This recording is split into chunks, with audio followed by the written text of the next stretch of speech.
Welcome back to our channel. Today we will explore a new case. The case of David Katz.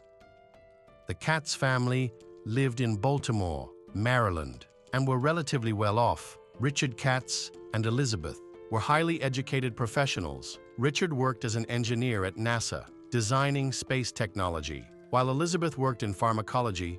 Together, they raised two sons, Brandon and David, in the early years of their marriage. The family enjoyed a happy and loving environment, but as time went on, the boys grew and everything started to change. In 2006, Richard and Elizabeth decided to separate. David Katz struggled with severe mental health issues from a young age. Between the ages of 9 and 12, he visited numerous psychiatrists who prescribed him strong medications, including antidepressants and antipsychotics. His parents' disagreement over how to manage his condition was a major factor in their decision to separate. Brandon and David faced significant challenges during this difficult period in their lives. His classmates described David as shy, quiet, and antisocial. David kept to himself, rarely made friends, and preferred solitude. He was also deeply passionate about video games, spending most of his free time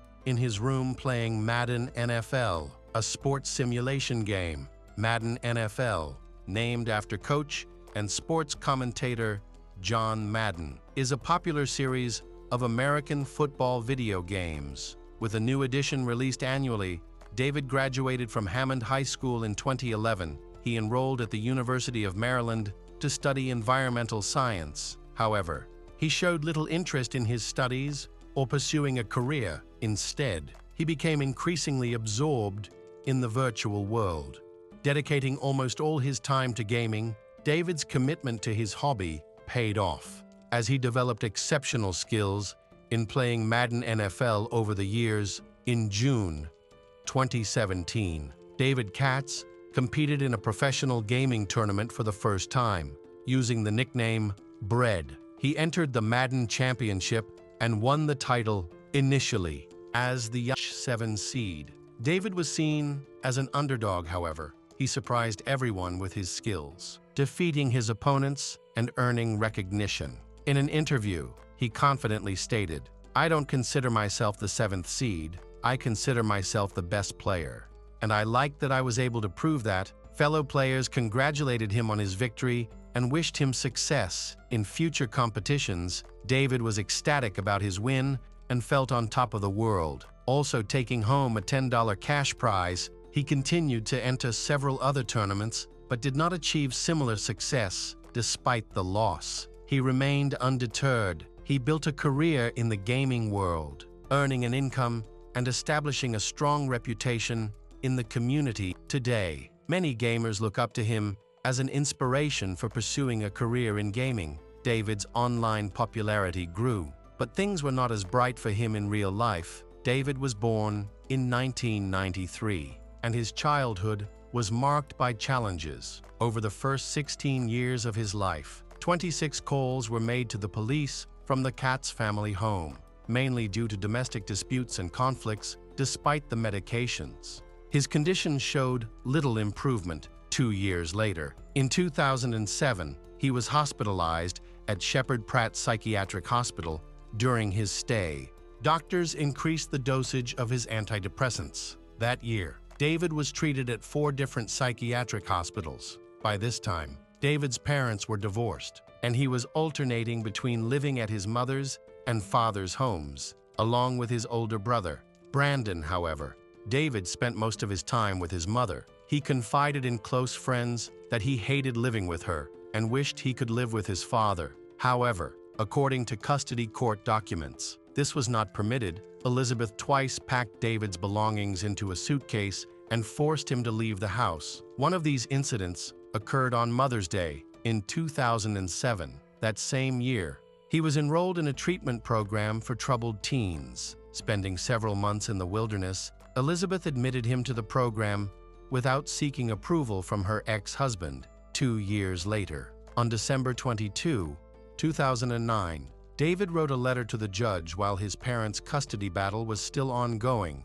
In the letter, he expressed his feelings. "Dear Judge, today is my 1/6th birthday. I live with my mom, but I've wanted to live with my dad for a long time. My mom has called the police about 20 times over minor issues. Like me being a little late getting home, she also drinks and yells at me, poking me with her finger and refusing to leave me alone. In the past, she used to hit me. She takes my belongings just because she feels like it and has sent me to psychiatric hospitals twice for no real reason. I can't talk to her because I see her more than anyone else, and she'll most likely just yell at me again. She lies all the time." When David became an adult, his medical visits significantly decreased, though the reason for this remains unclear.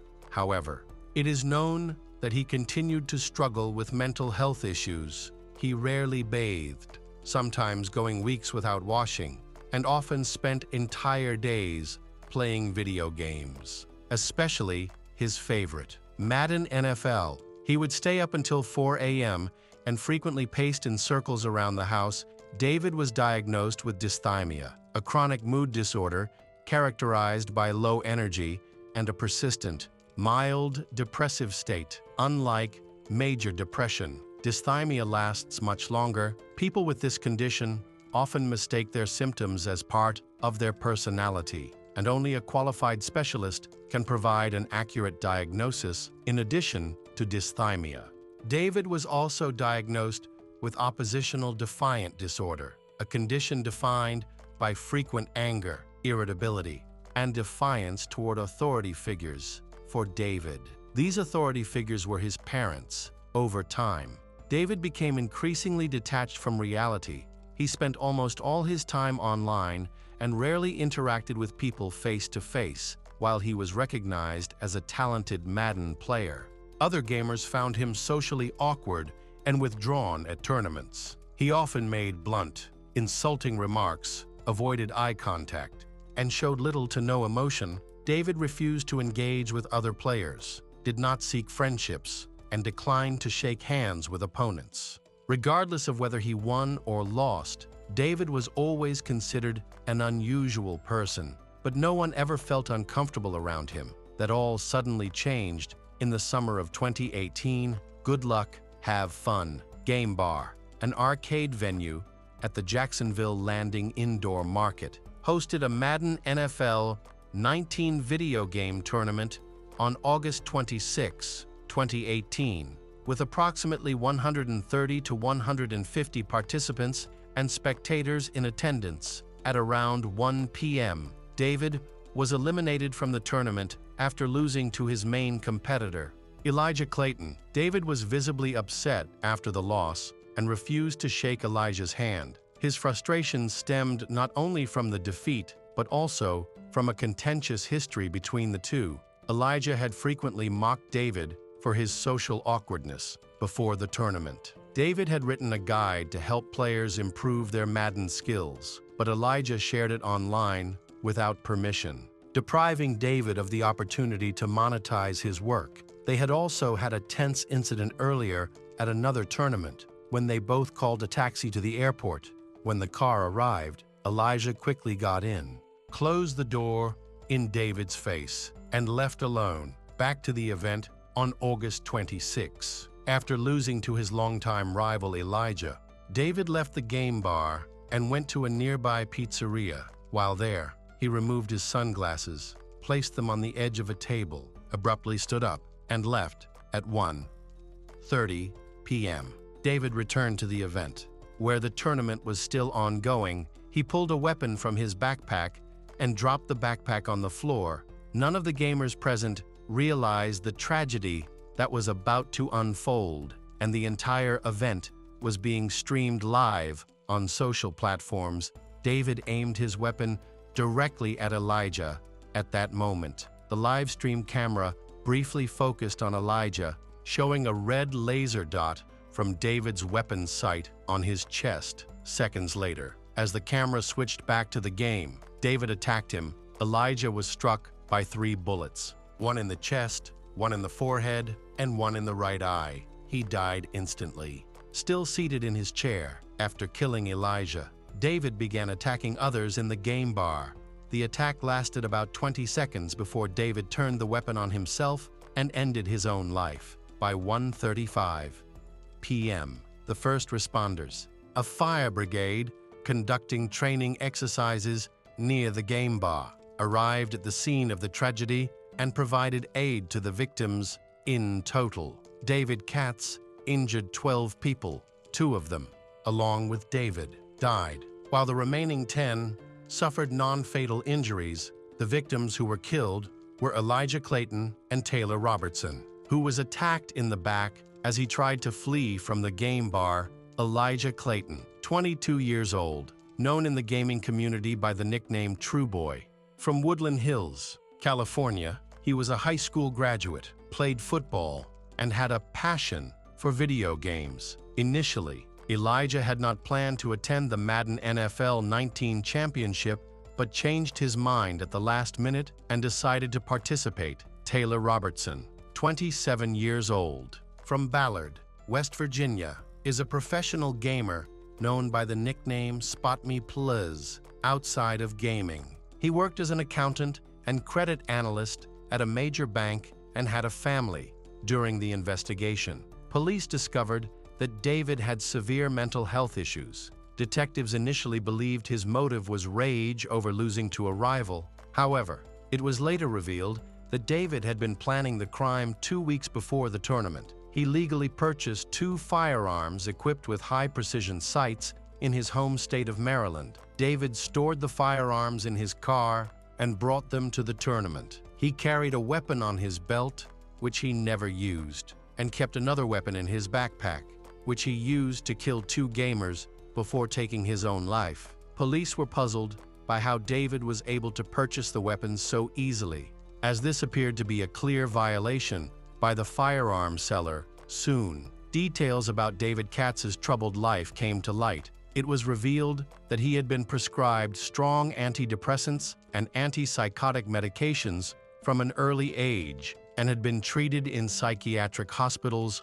multiple times. This was likely a significant factor in the case. David was far younger than recommended when he started using these drugs. Sadly, before the tragedy happened, no one could have predicted that this quiet, introverted young man could act so coldly. Perhaps the tragedy could have been prevented if the game bar had security measures like metal detectors in place. This might have stopped David from bringing weapons to the tournament so easily following the Jacksonville attack. Numerous lawsuits were filed against the organizers of the Madden NFL 19 event, the game bar owner, the pizzeria, and the seller who sold David Katz 2 weapons. All parties were held accountable. The relationship between parents and their adult children is affected by various factors that start to develop during childhood. One of the most important factors is parenting style, which can foster trust, cooperation, and support, or, conversely, cause control and strict discipline. The McCullough family initially appeared to be a typical middle-class family, educated, financially secure. The strict parents raised 5 children, teaching them what they believed were proper morals and life goals. However, the children had a different view. As they grew older, they moved away and kept in touch with their aging parents only occasionally through text messages. They did not know that both of their parents had unexpectedly passed away 4 years ago. The truth emerged only when the family's doctor expressed concerns. The McCullough family resided in a large 3-story house in a peaceful upper-middle-class neighborhood in Great Baddow, Essex, England. The family was led by John McCullough, a respected professor at a prestigious university known for his research on autism spectrum disorders. His wife, Lois, dedicated herself to maintaining a well-organized home and raising their children. In October 1988, they welcomed their youngest child, a daughter named Virginia. At that time, both parents were in their 40s. Although Virginia's arrival was unexpected, the McCullough viewed it as a blessing due to their strong religious beliefs. The McCullough children were raised in a strict environment filled with discipline. Their household followed a rigid schedule, with each child responsible for specific tasks. Disobedience often resulted in physical punishment. For instance, Lois once used a belt on her child so harshly that the girl ended up with visible bruises, which led child welfare services to investigate the McCullough home. Even after many years together, Lois and John reportedly did not show much affection for each other. They slept in separate bedrooms, communicated in a reserved manner, and did not display any tenderness, such as hugs or kisses. This lack of affection extended to their children. The McCulloughs seldom expressed warmth or praise, as they believed it would spoil their kids. Instead, they commonly punished minor infractions. The children were expected to excel academically and help with household chores, but they were not allowed to visit friends or have guests over. Discipline was strictly enforced, and breaking the rules was not tolerated. Lois faced obsessive-compulsive disorder from a young age, along with misophobia, the fear of germs and dirt. This resulted in her compulsive cleaning and frequent disinfection of her home. Pets were not allowed, and her children were required to keep their rooms to her strict standards. Lois would often conduct surprise checks. Any hint of dust or disorder would lead to harsh punishments. As time went on, her mental health worsened. She became even more withdrawn, avoiding interaction with neighbors completely. She only left the house when necessary and rushed back as soon as she could. In her later years, she stopped making eye contact and kept her head down to minimize interactions. In addition to her existing fears, she developed agoraphobia, which left her nearly unable to leave her home.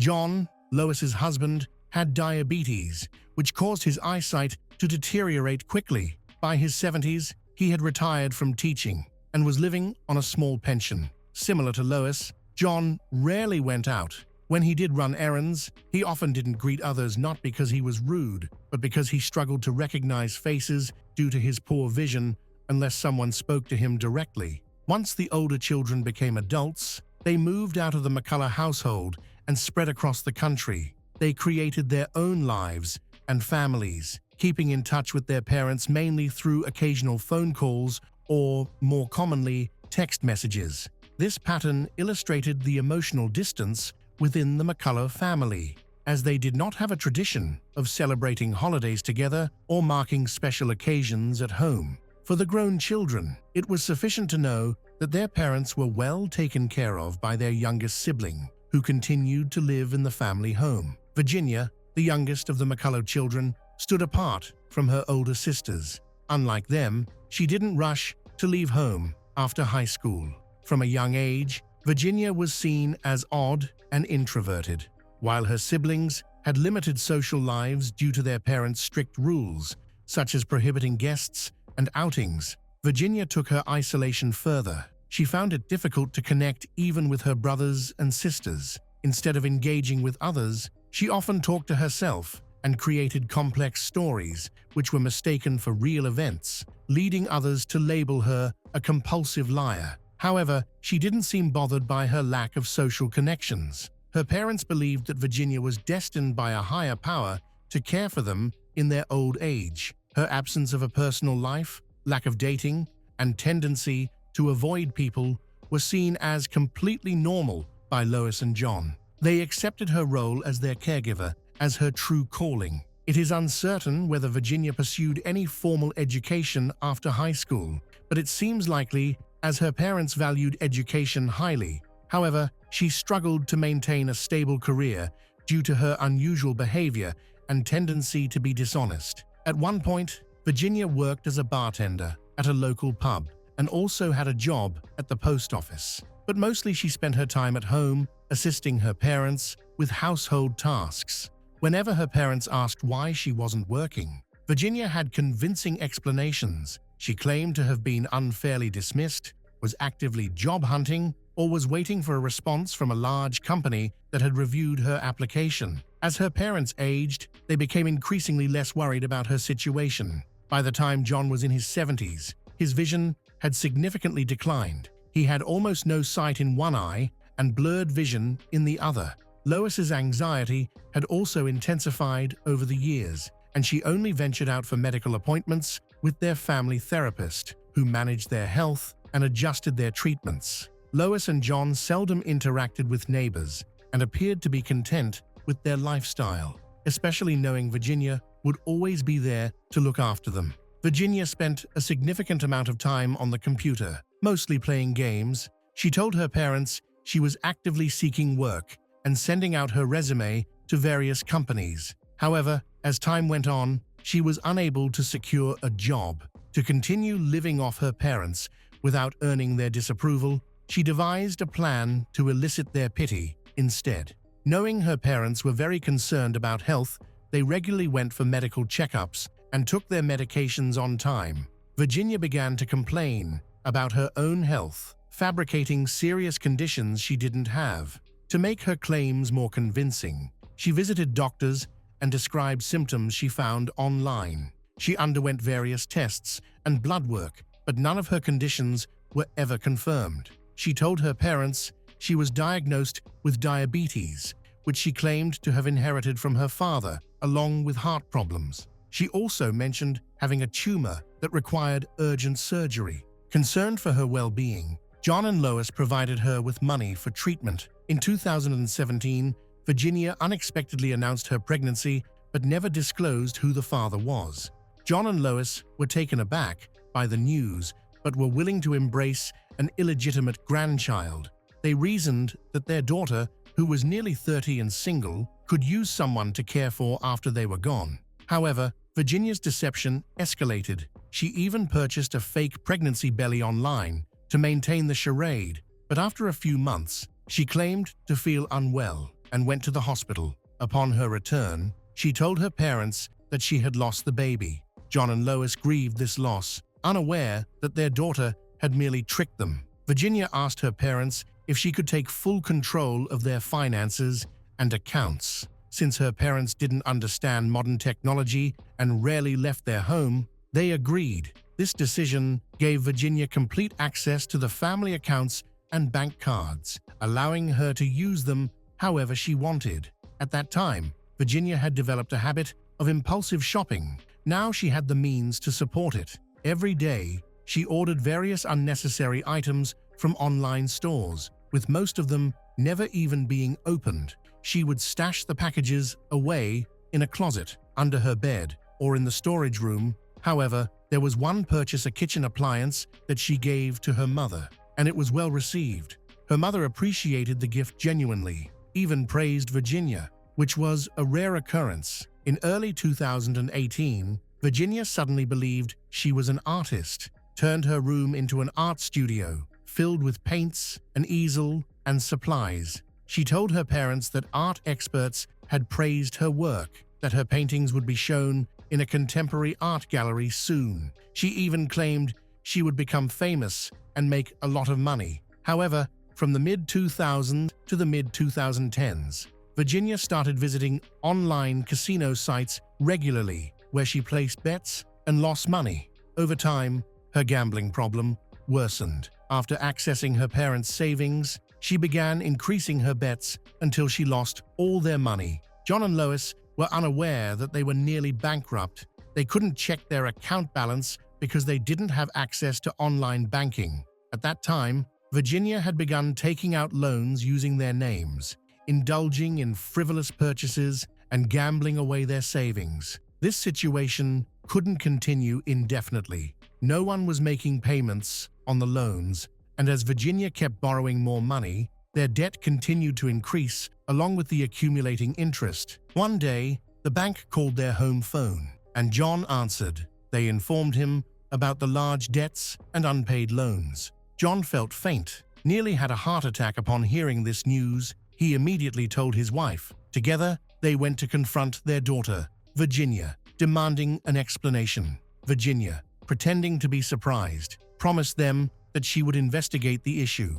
She then sat at her computer, typed for a few minutes, claimed that hackers had accessed her account, stolen their money, and taken out loans in their name. Virginia assured her parents that she would resolve the problem and that they would recover their stolen money within the next few months. She pretended to be active and told her parents she had reported the criminals to the police, assuring them that they would be caught and everything would be returned. Virginia claimed that the issue had been solved. stating that the money was back in their account and that there were no loans to worry about for a while.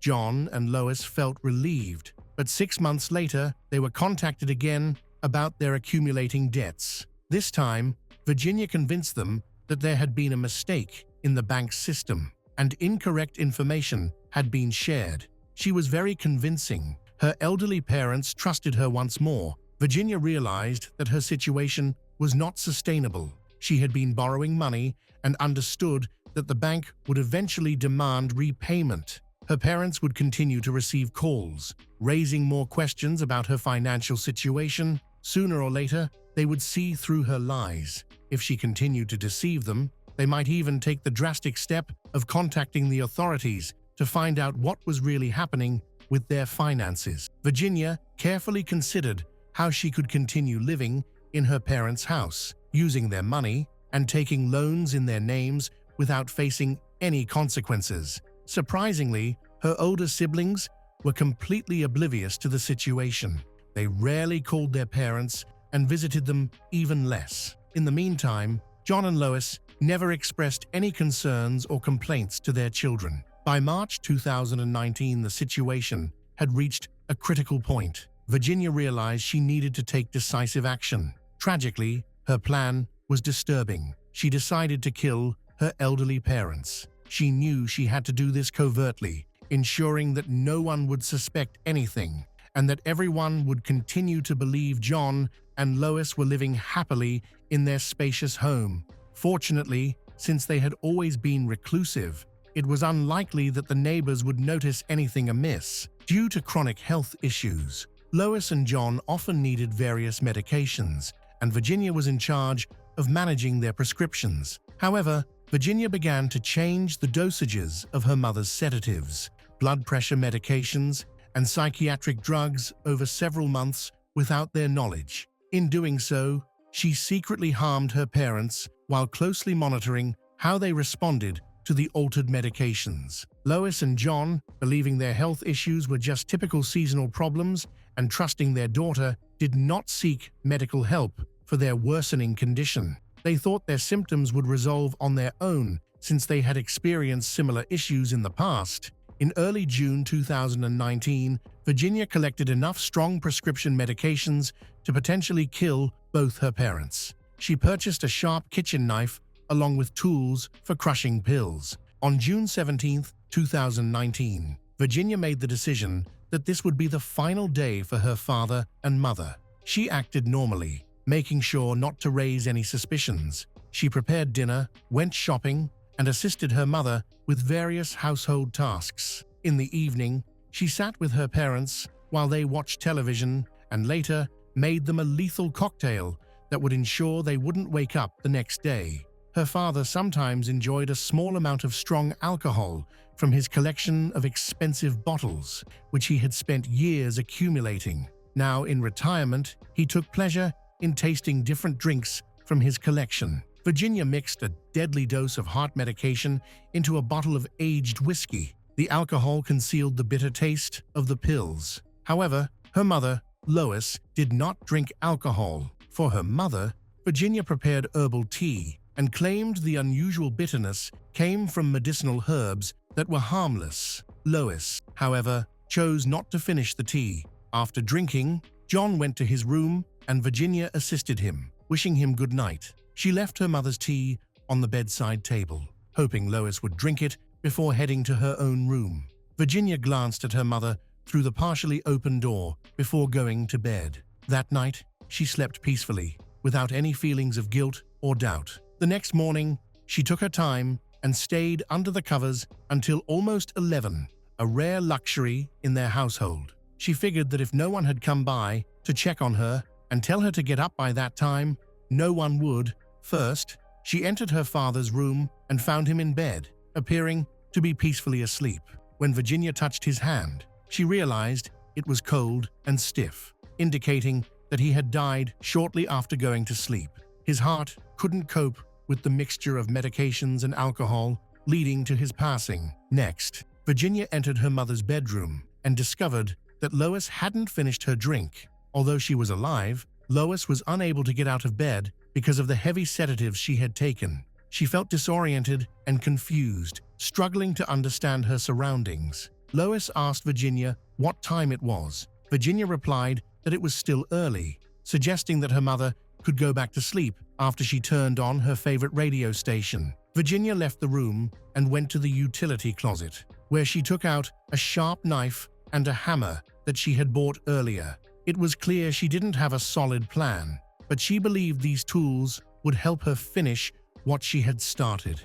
When Virginia returned to her mother's room, Lois was smiling and listening to her favorite song, completely unaware of her daughter's presence. Virginia hesitated for a moment, then raised the hammer, brought it down forcefully onto Lois's head. Blood began to flow from the injury, but Lois calmly looked at her daughter and asked what she was doing. Without answering, Virginia grabbed the knife, started to stab her mother in the neck and chest in a frantic manner. Within a few minutes, the brutal attack was over. Virginia dropped the bloody knife on the floor, knelt down, and held her mother's still warm hand. She sat silently for about half an hour before going to the shower to wash off the blood and change into clean clothes. The next day, Virginia remained at home with her parents' bodies, trying to decide how to handle the situation.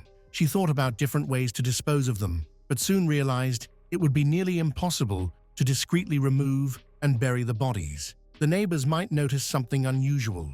She lacked the physical strength to move both bodies and dig graves. Ultimately, Virginia came up with a bleak solution. She decided to seal her parents inside the house. However, executing this plan would take a lot of effort. She started by visiting a sporting goods store, where she purchased 2 sleeping bags to serve as makeshift coffins. Next, she went to a hardware store and bought many rolls of plastic sheeting, cement mix, expanding foam, and cinder blocks, which were delivered to her home. When the neighbors inquired, Virginia said her father was working on a minor renovation project, and they did not ask any more questions.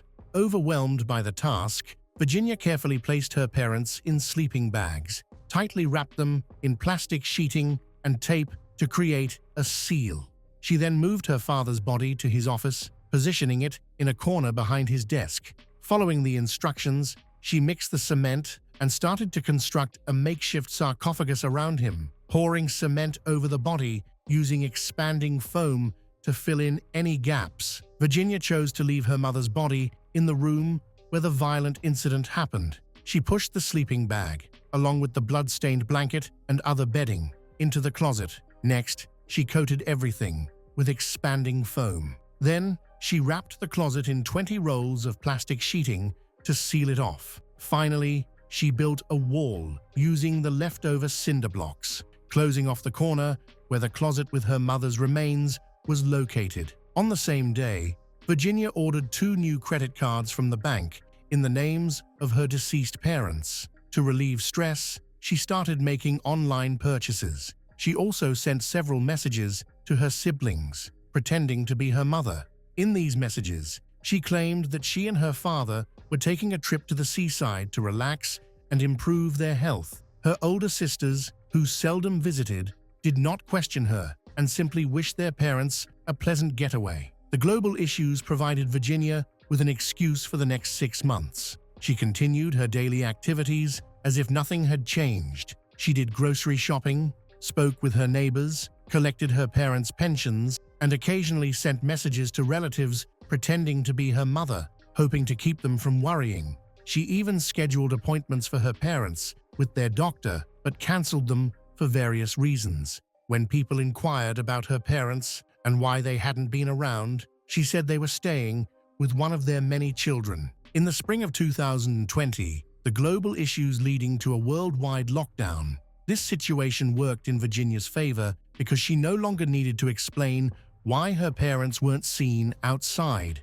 With the lockdown, no visitors were coming to see them anytime soon. During this time, Virginia would sometimes call the family doctor, pretending to be her mother, to seek advice. However, when the doctor recommended an in-person appointment or offered to visit, she would make up excuses to avoid it. Virginia sent messages to her sisters using Lois's phone, inquiring about their lives and the grandchildren, but she never invited them to visit. If any of them mentioned planning a trip, she would discourage them from coming. She even called the police while pretending to be her mother, complaining about noisy neighbors or disturbances. Over time, Virginia's behavior became more unusual. She began to impose herself on people she barely knew, offering friendship and creating bizarre stories about her life, claiming she was about to get married and move away. She also harassed delivery drivers with numerous questions and frequently called the police for minor issues. In the small town, people saw her as the local eccentric, odd but harmless. For over 4 years, Virginia successfully hid the fact that her parents had died. Even her siblings never realized they were gone, believing the messages and greeting cards they received were truly from their parents when, in fact, it was Virginia sending them. The only person who suspected something was amiss was the family doctor. He grew worried when the McCullough, who had always taken their health seriously, stopped showing up for routine checkups and lab tests. Virginia picked up their prescriptions and assured the doctor that her parents were fine. Although he repeatedly scheduled appointments, Virginia canceled each time with various excuses. Several times, the doctor came to the McCullough's house to check on their health, but instead met Virginia, who said her parents were visiting relatives. In September 2023, the doctor called the police to express his concerns and requested an investigation.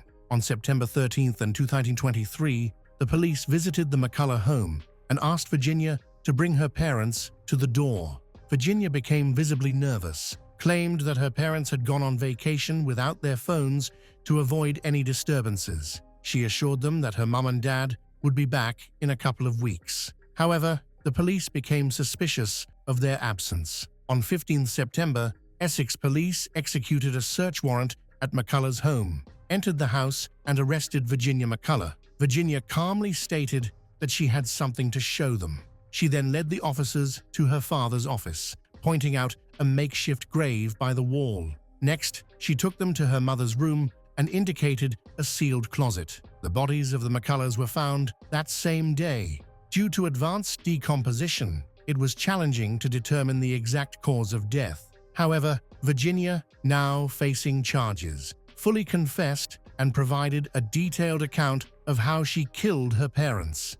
When asked for her motive, she cited old childhood grudges, claimed her parents were cruel, and described them as true monsters. When the tragic events at the McCullough household were revealed, the residents of the small town of Great Baddow were shocked. However, no one was more horrified than the older children of them, who had always believed their parents were alive and being cared for by their younger sister.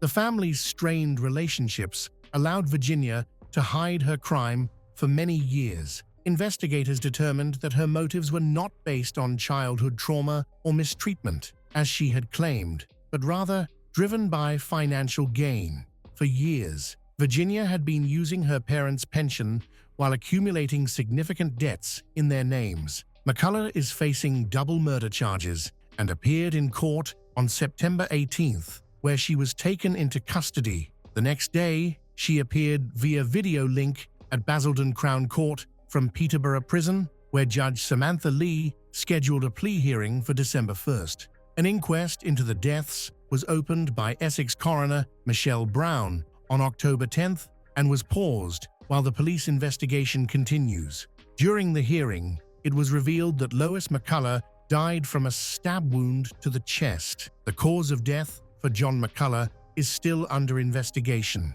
On December 1st, McCullough appeared at Chelmsford Crown Court via video link from prison, but did not enter a plea. Her defense requested more time to prepare reports from expert witnesses.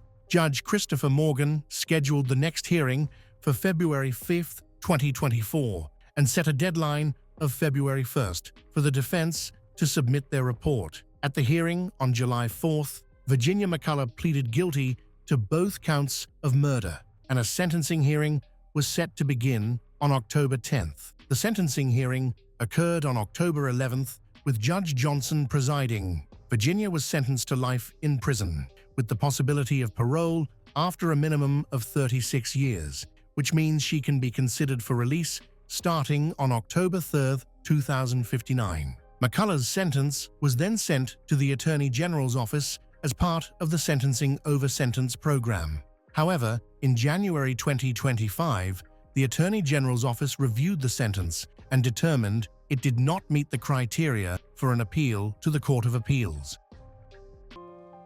In some countries, strict control is a deeply ingrained part of the culture and customs.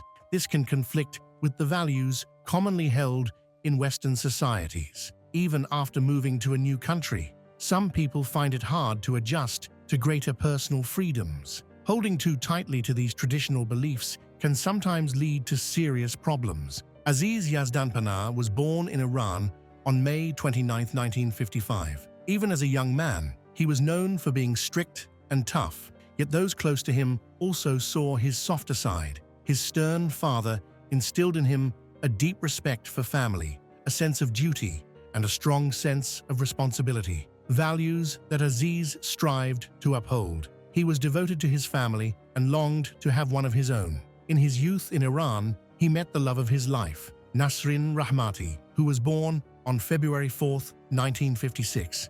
After dating for a while, they married, marking a new chapter in both their lives. Together, they decided to make a radical change and start anew in the United States of America. They successfully immigrated and settled in Grapevine, Texas, a small, pleasant town. Later, Nasrin's sister and her husband joined them in the U.S. There, the family continued to build their lives, raising 2 children. At the time of the events in question, their daughter, Nona Yazdanpanah, was 19, and their son, Ali Yazdanpanah, was 14. Upon arriving in the U.S., Nasrin became a homemaker, dedicating her time to raising their children and managing the household. This was the traditional family structure common in Iran. Aziz was the breadwinner, focusing on a career in real estate. Initially, they had enough money, but with the addition of new family members, their circumstances changed, and they had to become more frugal. Although Aziz didn't outwardly appear strict and authoritarian, this became apparent to those who knew them well. This dynamic reflected the cultural influence of their upbringing. To the outside world, they seemed like a typical family pursuing the American dream. However, Nasrin couldn't help but notice the greater freedoms afforded to women in America compared to Iran. She desired more independence, but Aziz staunchly opposed it, clinging to traditional gender roles. Beneath the facade of an ideal family, problems began to mount. Soon, Aziz faced a series of setbacks. They had purchased a large family home, and as the children grew, their expenses increased. Furthermore, Aziz's ambitions exceeded their financial means, and he struggled to achieve the level of income he desired. Nasrin offered support, but Aziz grew increasingly discontented. A significant blow came in 1996 when Aziz was convicted of tax evasion and ordered to pay a $30,000 fine. He was also placed on probation for 3 years, further straining the family's already limited resources and threatening the loss of their home. Nasrin wanted to contribute to managing the budget and suggested solutions, such as downsizing to a more affordable house. However, Aziz refused to allow her to make important decisions, seemingly acting in opposition to her suggestions. He believed he could resolve their financial problems on his own and elevate their situation. Nasrin attempted to become more involved in the family's life, including financial matters, and suggested ways she could help, pointing to the common practice of American women earning incomes on par with their husbands. However, Aziz considered even the suggestion an insult. He insisted that his wife remain a housewife, responsible only for the children and household chores. This situation persisted for several years. By 1999, their financial situation had reached another low point, leading them to consider filing for bankruptcy. However, the case was quickly dismissed. As the children grew up, their needs increased, requiring new clothes and school supplies. Aziz began to accuse Nasrin and the children of overspending. Despite their modest lifestyle, his attempts to improve their financial situation continued to fail. The situation worsened in 2007 when Aziz lost his job, depriving the family of their only source of income. Despite everything, Aziz continued to insist that Nasreen not work. However, she could no longer remain idle. She had taken courses and obtained a cosmetology license and wanted to work in a beauty salon, perhaps even starting her own business. This would significantly contribute to the family's budget. Aziz ignored her pleas, clinging to his conservative beliefs. He had never adapted to the American way of life, where women could hold equal positions with men, and refused to consider deviating from his traditional views. Finally, when her husband lost his job and could not find another, Nasreen decided to take matters into her own hands. Disobeying her husband was out of character, but she saw no other way to save her family from financial ruin. She was completely disappointed in him and realized he had no chance of fitting into the American format. Ignoring his prohibitions, Nasreen found a job, managing to work at 2 beauty salons simultaneously. This initially allowed her to somewhat stabilize the situation, but Aziz was going through a terrible emotional period and made rash decisions. He felt he had lost his manhood, not only because he lost his job, but also because he could not support his family. He became jealous of Nasreen's success and, in an attempt to assert his dominance, declared he would refuse to work at all if she continued to work like a man. He repeatedly confessed to family friends that all this had severely damaged his self-esteem. The roles in the family had now completely reversed. Nasreen began working with enthusiasm, hoping her husband's resentment would soon pass and they could build a prosperous future together. But instead of actively seeking income, Aziz ignored the needs of his loved ones. He simply stopped showing any initiative and didn't even look for work.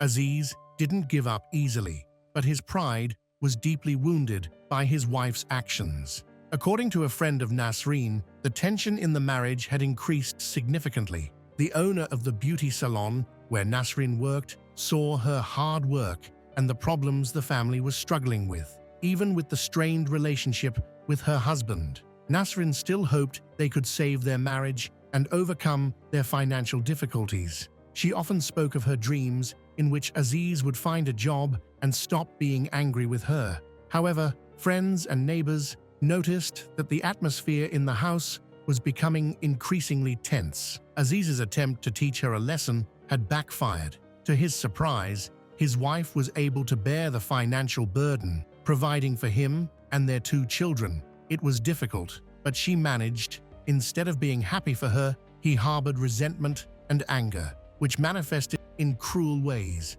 She maintained stability for a while. However, once the children grew up, their needs increased again, and their daughter needed money for her education, putting a strain on their finances. Aziz continued to mock her. He was so determined to teach his wife a lesson that he didn't understand the consequences of his actions. Even the children began to get angry with him. Nona and Ali were old enough to see and understand what was happening. However, his strict control did not weaken, so they did not have much freedom. Conflicts in the family home became regular. If earlier, Aziz had provoked them by blaming everyone for their failures, now the others confronted him directly. After 24 years of marriage, Nasreen stopped trying to encourage Aziz. She finally realized that he was not going to participate in solving their problems, but would continue to make them worse. By April 2011, Nasreen had decided to separate from Aziz. She and her children left their spacious family home, choosing a more modest living arrangement to avoid complete financial ruin. They moved from a 2-story house of 280 square meters to a 3-room apartment, providing minimal amenities for their son and daughter. The priority was not comfort or size, but freedom from her husband, who was a burden, and increased tension within the family. They ended up about 3 kilometers from their old residence. Nasreen took out a mortgage on the apartment and planned to continue paying for it herself. Remarkably, even in this situation, she didn't want to cause a scene and simply moved quietly, without unnecessary conflict. Even the neighbors didn't immediately realize what had happened, as it was all done so calmly. They were more struck by the sudden silence, the absence of arguments in the house. Only then did some realize Nasreen and Aziz had separated. Only the closest neighbors knew the truth. Several months passed. Nasreen continued to work and felt a significant sense of relief after leaving her husband.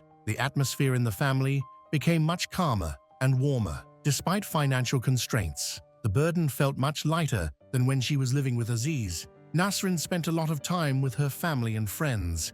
In her opinion, reconciliation with her husband was completely out of the question. From the outside, Aziz's condition seemed to have improved, but it was just an act. One Friday in March, they were seen together again. This happened a few months after the breakup. That day, Aziz and Nasrin participated in a joint garage sale, but they didn't seem as friendly and happy as before. Many noticed the tension, but Aziz avoided conflict. He tried to appear to be a good person, even attending his children's sports competition. However, Nasrin understood perfectly well that this was just a facade. She had already filed for divorce and was waiting for it to be finalized. Everyone thought that the separation was beneficial for Nasrin. Nasrin continued to work hard, and her daughter, Nona, contributed to the family income. Without her father's oppressive presence, Nona was able to help realize their dream of simplifying their life in the US. Just like her mother, the family began to cope much better. Nona earned her high school diploma and then went to college. With the improved atmosphere at home, she could focus on more than just solving problems. She began to pursue her own ambitions. She wanted to go to the University of California to study law. If she could become a lawyer and start a private practice, it could be the beginning of a better life for her. However, not everyone was so optimistic about the future. Close friends knew that Nona was actually going through a difficult time. Behind the facade of progress and apparent resilience, there was a deep inner struggle. Back in August 2011, she confessed to her best friends that she was dealing with some serious issues that were only getting worse. However, no one could get her to reveal any details. For Aziz, the situation continued to deteriorate. He tried in every way to demonstrate that he was ready to continue the relationship, but Nasrin and the children were indifferent. During their separation, Nasrin only became more convinced that she was moving in the right direction and that life would be easier, more comfortable, alone. All this fueled Aziz's anger. He was still trying to repair the relationship, but deep down, he had long understood that it was impossible. Each meeting with Nasrin, where she shared her successes, only increased his resentment. All this anger accumulated, and it was bound to explode eventually. After a year of shocks, separations, and conflicts, on December 25, 2011, Nasrin decided to throw a festive Christmas party at her house, intended to gather all family members and mark the beginning of a new chapter in their lives. Everyone who knew Nasrin and the children well was invited, except for Aziz. No one wanted him to come and ruin the mood. As he usually did, Nasrin wanted to celebrate with her children, so she invited her sister, Zohra Rahmati, 58, her husband, Mohammad Hossein Zari, 59, and their daughter, Sahra Zari, 22. Unfortunately, Aziz learned about the planned Christmas party. He was furious that he wasn't invited. Despite all the pain and insults he had inflicted on his family, he believed he had a right to attend the event, and he harbored malicious intentions. At the very beginning of the holiday, around 11 a.m., there was a knock at Nasrin's door. When she opened it, she saw a man dressed as Santa Claus. Nasrin immediately recognized him as Aziz. Obviously, no one had invited him. He could ruin the family holiday, and she desperately wanted to prevent that. Aziz behaved very friendly, trying to convince her that he only wanted to surprise the children. After a short discussion, Nasrin reluctantly agreed to let him in. As soon as Aziz entered, the atmosphere became tense. Everyone, even Sarah, felt the unease. No one wanted him there. They hoped he would leave soon after offering his greetings. Sarah was texting her friends.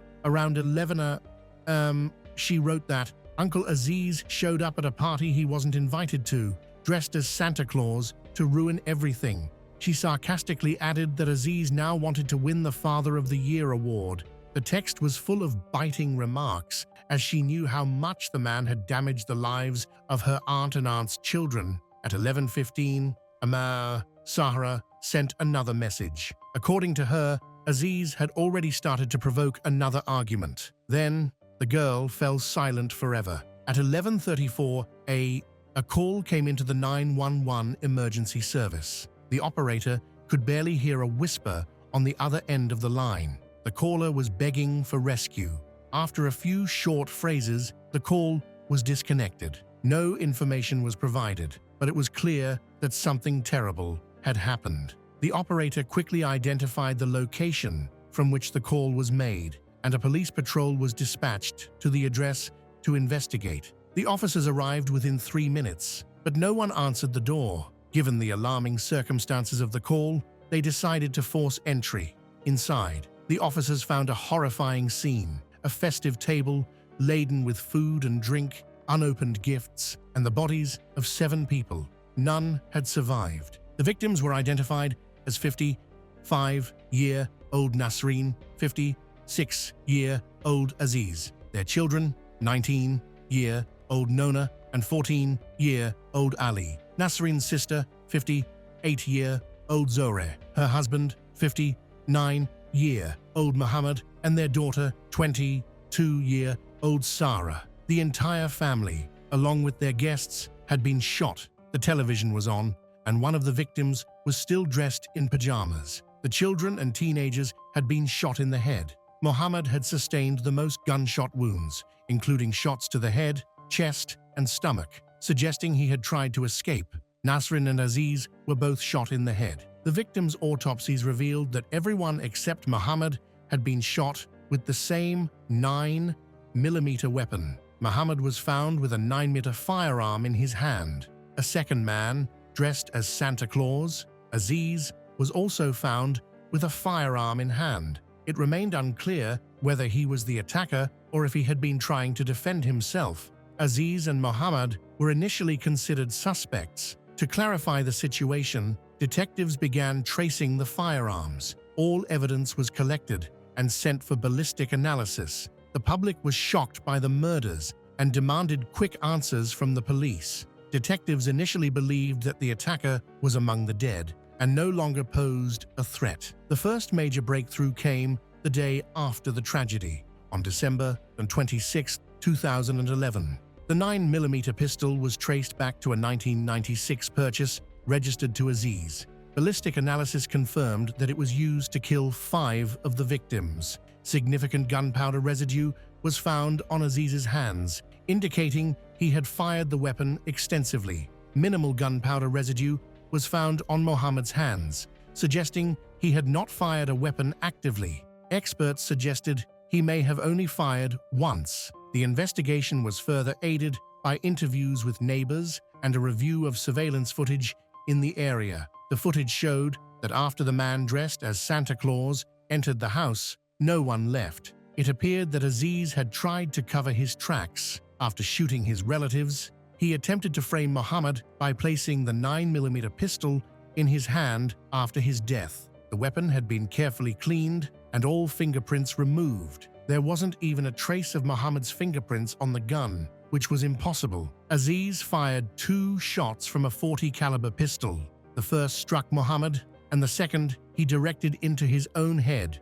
Long, standing animosity between the family members, coupled with the news that Aziz was unwelcome at the gathering, may have been the final catalyst for his actions. However, the fact that he deliberately came to the house armed suggests that he had planned the crime in advance. This wasn't an act of spontaneous aggression, but seemingly a premeditated, first-degree murder of his entire family. Aziz took great pains to establish a reliable alibi, a fact that initially confused the investigation. Yet, for reasons unknown, he changed his mind and chose to end his life alongside his loved ones. He likely realized the magnitude of his crime and felt he could not live with the consequences. In total, 7 people died in this bloody tragedy. The scale of the devastation shocked not only those familiar with the Aziz family, but the entire local community. Another important piece of evidence is mobile phone data of Sarah.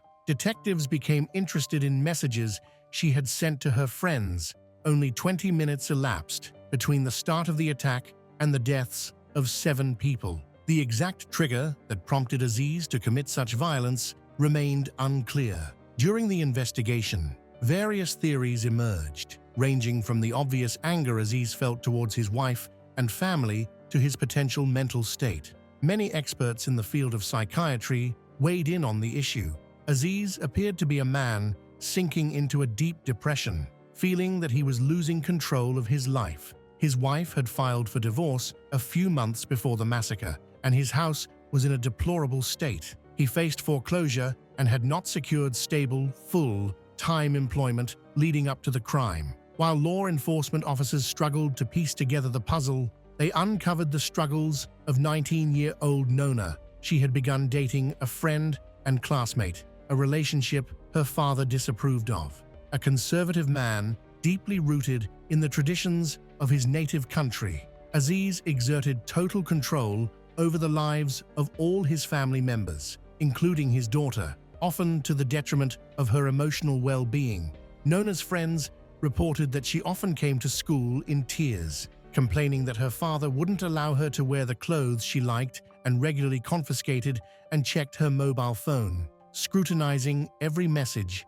According to his religious and cultural views, she was not allowed to leave the house until a certain age. Even after Nona reached that age, Aziz forbade her from communicating with anyone, especially boys and men. Nona's disobedience only worsened Aziz's state of mind. When the family still lived together in their old house, he installed surveillance cameras throughout the property, both inside and out. This allowed him to monitor everyone's movements, creating a situation resembling a developing obsession. He jealously guarded her, even sealing the window in her room to prevent her from secretly running away to see her girlfriend.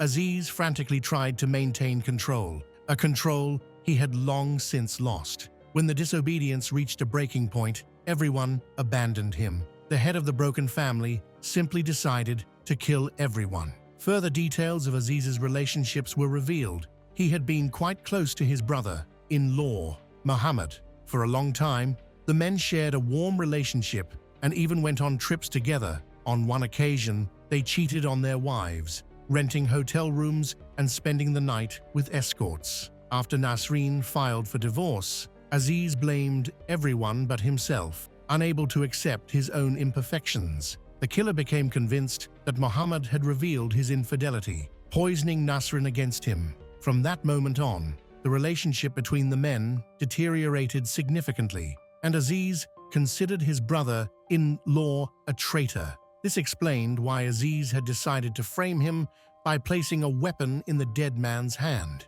Those who knew Nasreen well had heard much about her reasons for separating from Aziz. She cited his failures in upholding his cultural and religious obligations.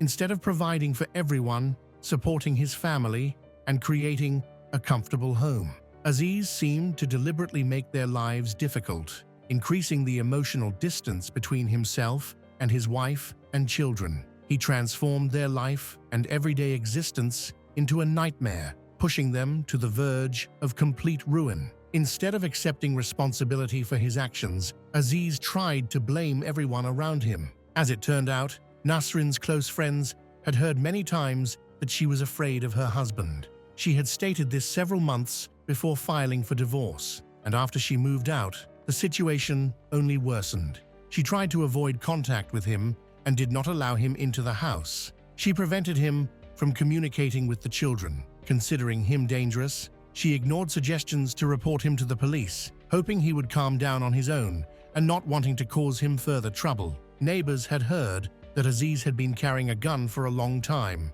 He completely ignored the traditions and laws of the country he had moved to. He claimed that he had acquired a firearm to protect his daughter from the unwanted attention of American men. On December 28, 2011, the entire Grapevine, Texas community gathered to honor the victims. This shooting is the deadliest crime ever committed in the city. Nasreen and the children were especially mourned. She was remembered as a devoted mother, an altruistic, generous woman who tried to escape the clutches of a tyrant, but paid for it with her life. The Christmas Day massacre of 2011 left Grapevine, Texas, forever scarred, its festive spirit tainted by an unimaginable act of violence. The loss of Nasreen Rahmati, her children, Nona and Ali, and their relatives Zohre Rahmati, Muhammad Hossein Zari, and Sahra Zari shattered a close-knit community known as the Christmas capital of Texas. Vigils at Parr Park and memorials at Colleyville Heritage High School honored their memory. The tragedy underscored the devastating consequences of unaddressed marital strife, financial ruin, and rigid cultural beliefs clashing with personal freedoms. It serves as a somber reminder to foster understanding and support for those struggling to adapt to new societal norms, lest such pain and loss repeat in silence. Angel Ormston was born in 1975 in Mentor-on-the-Lake, a quiet suburb of Ohio, USA. This area has about 7,000 residents, and everyone knows each other. Children from local families often get along and grow up together. Life here is very simple and similar. The local high school serves as the main place of learning for most young people in town. Angel is a friendly and cheerful girl. She particularly enjoys walking around the area with her friends and often drives around with loud music. Local teenagers often gathered at a large shopping mall in a nearby, bigger city, which featured restaurants, a movie theater, and various stores. It made sense that Angel would find a part-time job there. In the summer of 1992, she started working at a fast food restaurant as she prepared for her senior year of high school. This job not only allowed her to earn some pocket money but also helped her save up for college. Her daily routine was consistent. She worked in the mornings and spent time with friends afterward. On the evening of July 31st, 1992, 17-year-old Angel planned to go to her restaurant to pick up her paycheck and do some shopping. She promised her mother, Jackie, she would be home before the mall closed. Initially, her mother was not concerned and went to bed, assuming she was out with friends. The next morning, she woke up to find Angel missing from her room. Despite this, she didn't worry too much because it was common for her daughter to stay over at friends' houses, especially on weekends and holidays, so she pushed her uneasy thoughts aside. In this close-knit community, crime was rare, and young people often visited each other without worry. However, Angel, a high school student, didn't always keep her mother informed, which led to concerns.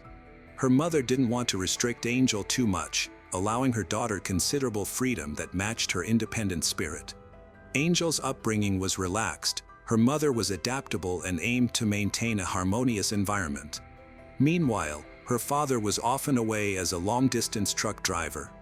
Despite the lack of strict rules or curfews in the Angel household, unsettling thoughts began to creep into Jackie's mind. Angel was missing all Saturday, and when her mother woke up on Sunday to find she still hadn't returned home, worries began to set in. She called families where Angel could stay, and her brother also went to the shopping center where she worked. Upon arriving at the parking lot, Angel's brother noticed her Honda Civic, which heightened his concern. He hoped to find Angel inside but instead found her purse, comb, and other personal items left on the driver's seat, indicating she might have vanished. He checked the burger joint where she worked but learned she hadn't shown up for a couple of days. Alarmed, he contacted Jackie, their mother, who hurried to the shopping center to retrieve Angel's car and uncover the truth while pushing aside her fears. Initially, she hoped it was just a series of coincidences. Angel often went out at night with her best friend, Stacy. That day, Stacy's family could not be reached, which gave Jackie some peace of mind. Nonetheless, anxiety grew as Jackie drove around the mall looking for Angel, but she found no trace of her daughter. Friends who did manage to contact her hadn't seen Angel since Friday. By 8 p.m., Jackie still couldn't reach Angel, deepening her worry. Jackie finally decided to report her daughter Angel as missing by going to the police. Although Angel was last seen on July 31st, Jackie did not visit the station until August 2nd. This delay raised suspicions among the police, but Jackie explained that she believed she needed to wait 48 hours before reporting someone missing. Jackie provided detailed information about Angel, including her life and relationships. Jackie asserted that, up until the very last moment, she was not worried that anything serious had happened to Angel. On the morning of Monday, August 2nd, Jackie managed to reach Stacy, who confirmed Jackie's fears. Stacy had spent the entire weekend at her sister's house and hadn't seen Angel.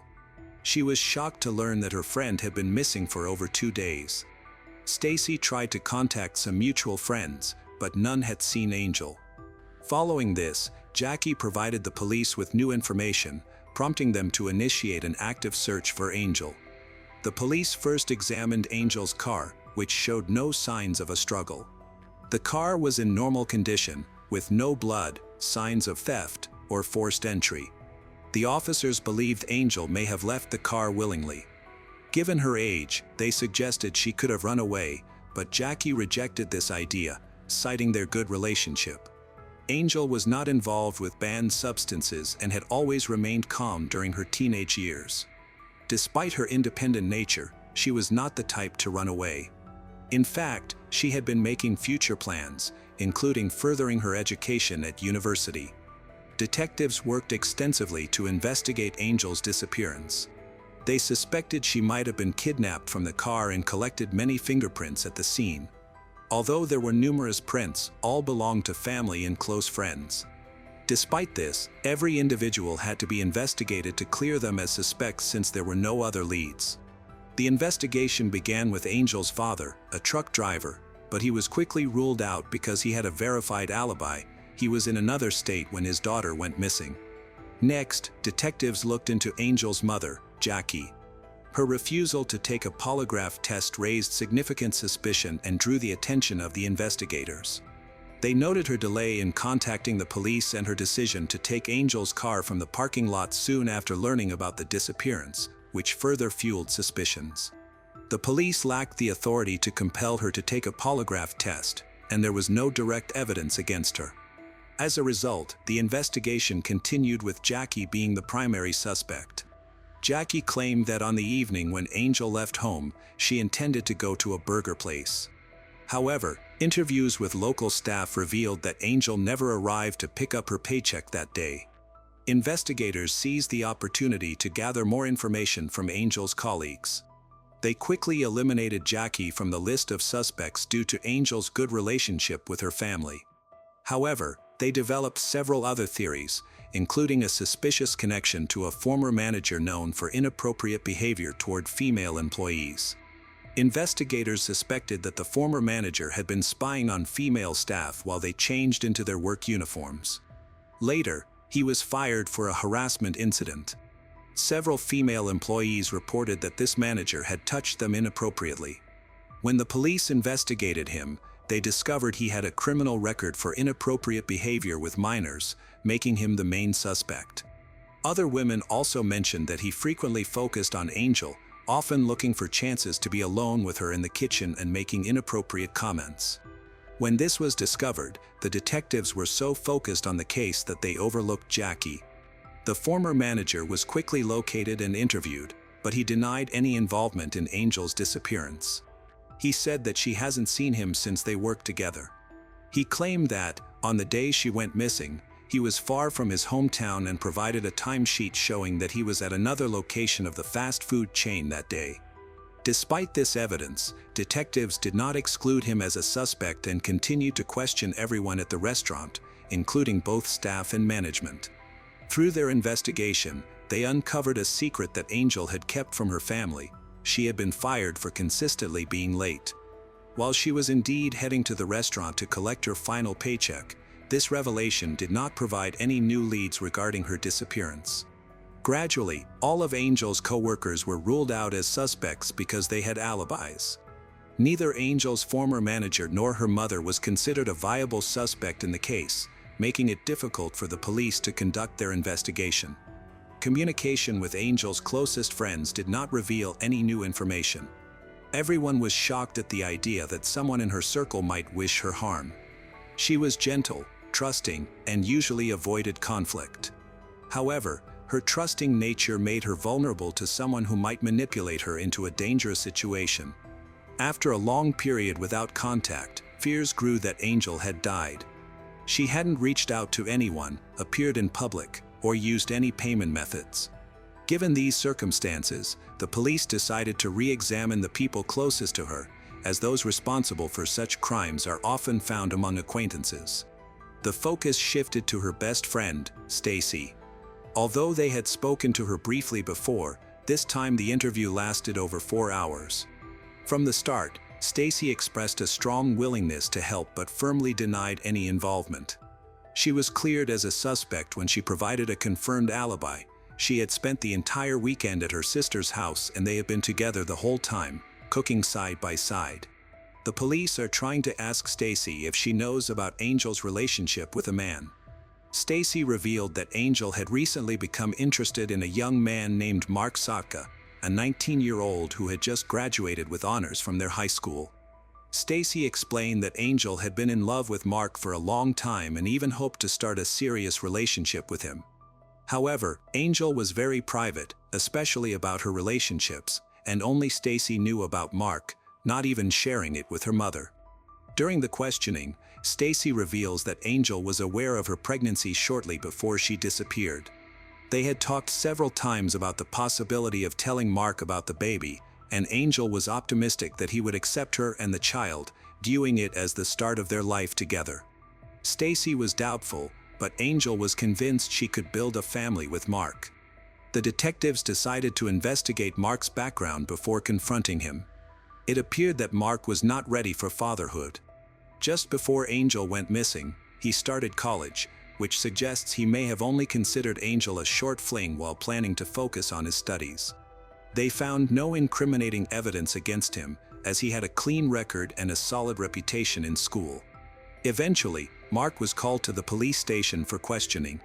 He was surprised to learn that he was considered a suspect in Angel's disappearance. He denied any involvement and refuted Stacy's claims about their relationship. When he learned that Angel might be pregnant, he laughed it off, dismissing it as a fabrication by his girlfriend. He admitted to having had a brief encounter with Angel at the beginning of summer but said they had not met again since then. Additionally, he had been in a relationship with another girl for 2 years. To support his claims, he needed to provide proof and a reliable alibi. Mark testified that he left work at 5 p.m. on July 31, 1992 to go to a shopping mall. He intended to buy a gift for his girlfriend and then meet friends at a pizzeria. The police began to investigate his account closely. His employment at a car dealership was verified through his timesheet, which matched his claimed working hours. Additionally, they found a receipt for the gift purchase. Several friends from work supported his story, confirming he was at the pizzeria until around 9 p.m. The only inconsistency was that some staff members at the places he visited that evening did not remember him. However, Mark willingly took a polygraph test, which showed no evidence of his involvement in any crime. As a result, he was cleared as a suspect. The investigation hit another dead end, prompting detectives to revisit earlier theories of escape or kidnapping. Discovering that Angel might have been pregnant reinforced these theories. Her family may have opposed her having a child at just 17, leading her to potentially run away to start a new life with the baby. Unfortunately, these possibilities did not bring them any closer to finding her. Frustrated by the lack of progress, Angel's mother decided to take action.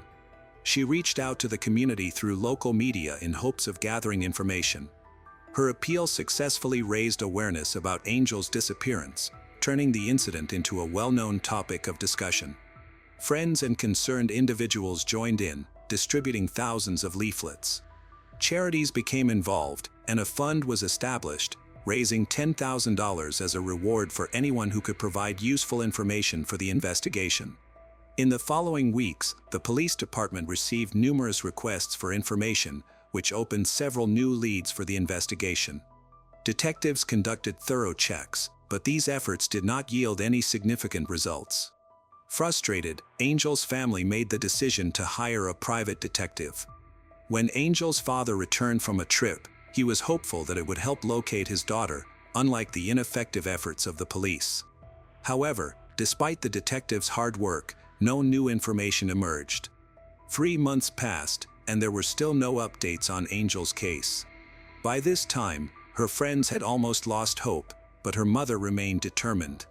Angel's mother, Jackie, even altered the message on their answering machine, leaving a note for her daughter in the hopes that she would eventually call. She refused to believe that anything bad had happened to Angel. Meanwhile, the entire city was critical of the police for their lack of progress, which led to increased pressure on law enforcement to revisit existing leads and suspects. Eventually, detectives began to focus on a man who was engaged to Angel's best friend. He was very interested in finding out what happened to her and was vocal in his criticism of the investigation. His name was Candle. Even though he showed a strong interest in Angel, he did not give any information to the detectives or the media. It was believed that he had attempted to start a relationship with Angel and was rejected, which might have led to her kidnapping or murder. On the day she went missing, he was working at a shoe store in the shopping mall where she was last seen. He had a confirmed alibi for that time, but after work, he could have committed a crime, especially since he was nearby. He allowed investigators to search his car, but nothing suspicious was found. The investigation had reached another dead end. On December 15, 1992, 4.5 months after Angel's disappearance, a local resident was out hunting with his dog. While walking through the forest, the dog became uneasy and led its owner away. This took them to a drainage ditch, where the hunter noticed something wrapped in a sheet and tied with a rope. Upon closer inspection, he saw a human hand protruding from the package. The man quickly contacted the police. When law enforcement arrived, they discovered a body in an advanced state of decomposition. Identification was possible only through dental records, which confirmed that it was 17-year-old Angel Ormston, who had been reported missing. On December 16th, Angel's family was informed of her death. An autopsy showed she had suffered blunt force trauma to the head, which might not have been fatal. However, she had sustained 2 stab wounds to the chest, both delivered with significant force, impacting her heart. As a result, she bled out quickly and died. Investigating her death was complicated by decomposition, but fibers resembling those from a blue carpet were found at the scene. The police compiled a list of all homes associated with Angel, including those of neighbors, family, and friends, in search of a home that might have green carpeting. One key location of interest was the house belonging to Mark, who might have been the father of Angel's unborn child. At the time of the murder, the house was empty as it was for sale. Witnesses claimed they saw Mark enter the house with a girl who matched Angel's description. Although the house had been sold by then, the new owners allowed detectives to inspect it. Most rooms had been renovated, except for the basement. Upon entering the basement, the police found a blue carpet that matched the fibers collected from the scene. Additionally, a clothesline similar to the one used by the killer to move the body was discovered in the laundry room, matching the one found on Angel. The new owners reported that both the carpet and the clothesline had been left behind by the previous owners. These items were sent for forensic analysis, and tests confirmed that the microscopic fibers and the rope matched those used in the crime. Furthermore, a bloody fingerprint was discovered in the basement. 5 months after Angel disappeared, on December 31, 1992, 19-year-old Mark Sotka was arrested on suspicion of murder. During his arrest, he insisted that the police had no evidence against him and claimed he was not the person they were looking for. He immediately refused to cooperate with detectives, prompting forensic experts to conduct a detailed examination of his car. They discovered that although he had attempted to clean the interior, a few small drops of blood remained. During questioning, Mark eventually broke down due to the overwhelming evidence against him. He admitted to committing an act he described as stupid. When pressed for more details, he confessed to murdering Angel. Mark explains that he invited Angel to his house for intimate relations again, but things changed that night when she revealed that she was pregnant and that he was the father. This news triggered a violent outburst from him. He demanded that she get an abortion, but she refused. An argument ensued, during which Angel threatened to cause problems. In a fit of rage, Mark struck her several times in the face. Angel fell in the garage, and Mark, grabbing a knife, returned to the basement and stabbed her twice in the chest. Afterward, he calmly met with his friends at a pizzeria, chatting and laughing as if nothing had happened. Later that evening, he wrapped her body in a sheet, secured it with a clothesline, and transported it in the trunk of his car to a wooded area, where he left it in a ditch. Afterward, Mark returned home, covered up the evidence of the crime, and cleaned his car. After 5 months of investigation, he was arrested as the killer. During questioning, Mark confessed to first-degree murder and led authorities to the location where he disposed of the knife used in the crime. Despite thorough searches, the knife was never found. However, he had limited chances of proving his innocence. The motive for the attack stemmed from Angel's pregnancy, which disrupted his future plans. Mark had no intention of continuing his relationship with her and wanted to focus on someone else. In February 1993, to avoid the death penalty that was in place at the time, Mark officially admitted his guilt. Consequently, he was sentenced to life in prison but became eligible for parole after 30 years. Angel's family pointed out that Mark showed no remorse or compassion, which explained how he was able to deceive the polygraph test. Following his sentencing, he was taken to jail. After serving 20 years, Mark utilized an old Ohio law that allowed him to request a parole hearing after 2/3 of his minimum sentence. His family was informed, and Angel's relatives increased their efforts to prevent him from being released. Their efforts were successful, and he was denied parole in July 2023. After serving 30 years, Mark appeared before the parole board again, but this time, Angel's family opposed his release once again. As a result, he remains in prison. Angel's family expressed their relief to the media, calling it a significant victory for them. Her mother stated that their family would continue to fight to keep the killer incarcerated and would never forgive Mark, who has never expressed remorse or sought forgiveness for taking Angel's life and the life of her baby. Hello again, true crime fans. We've got another mysterious case to explore.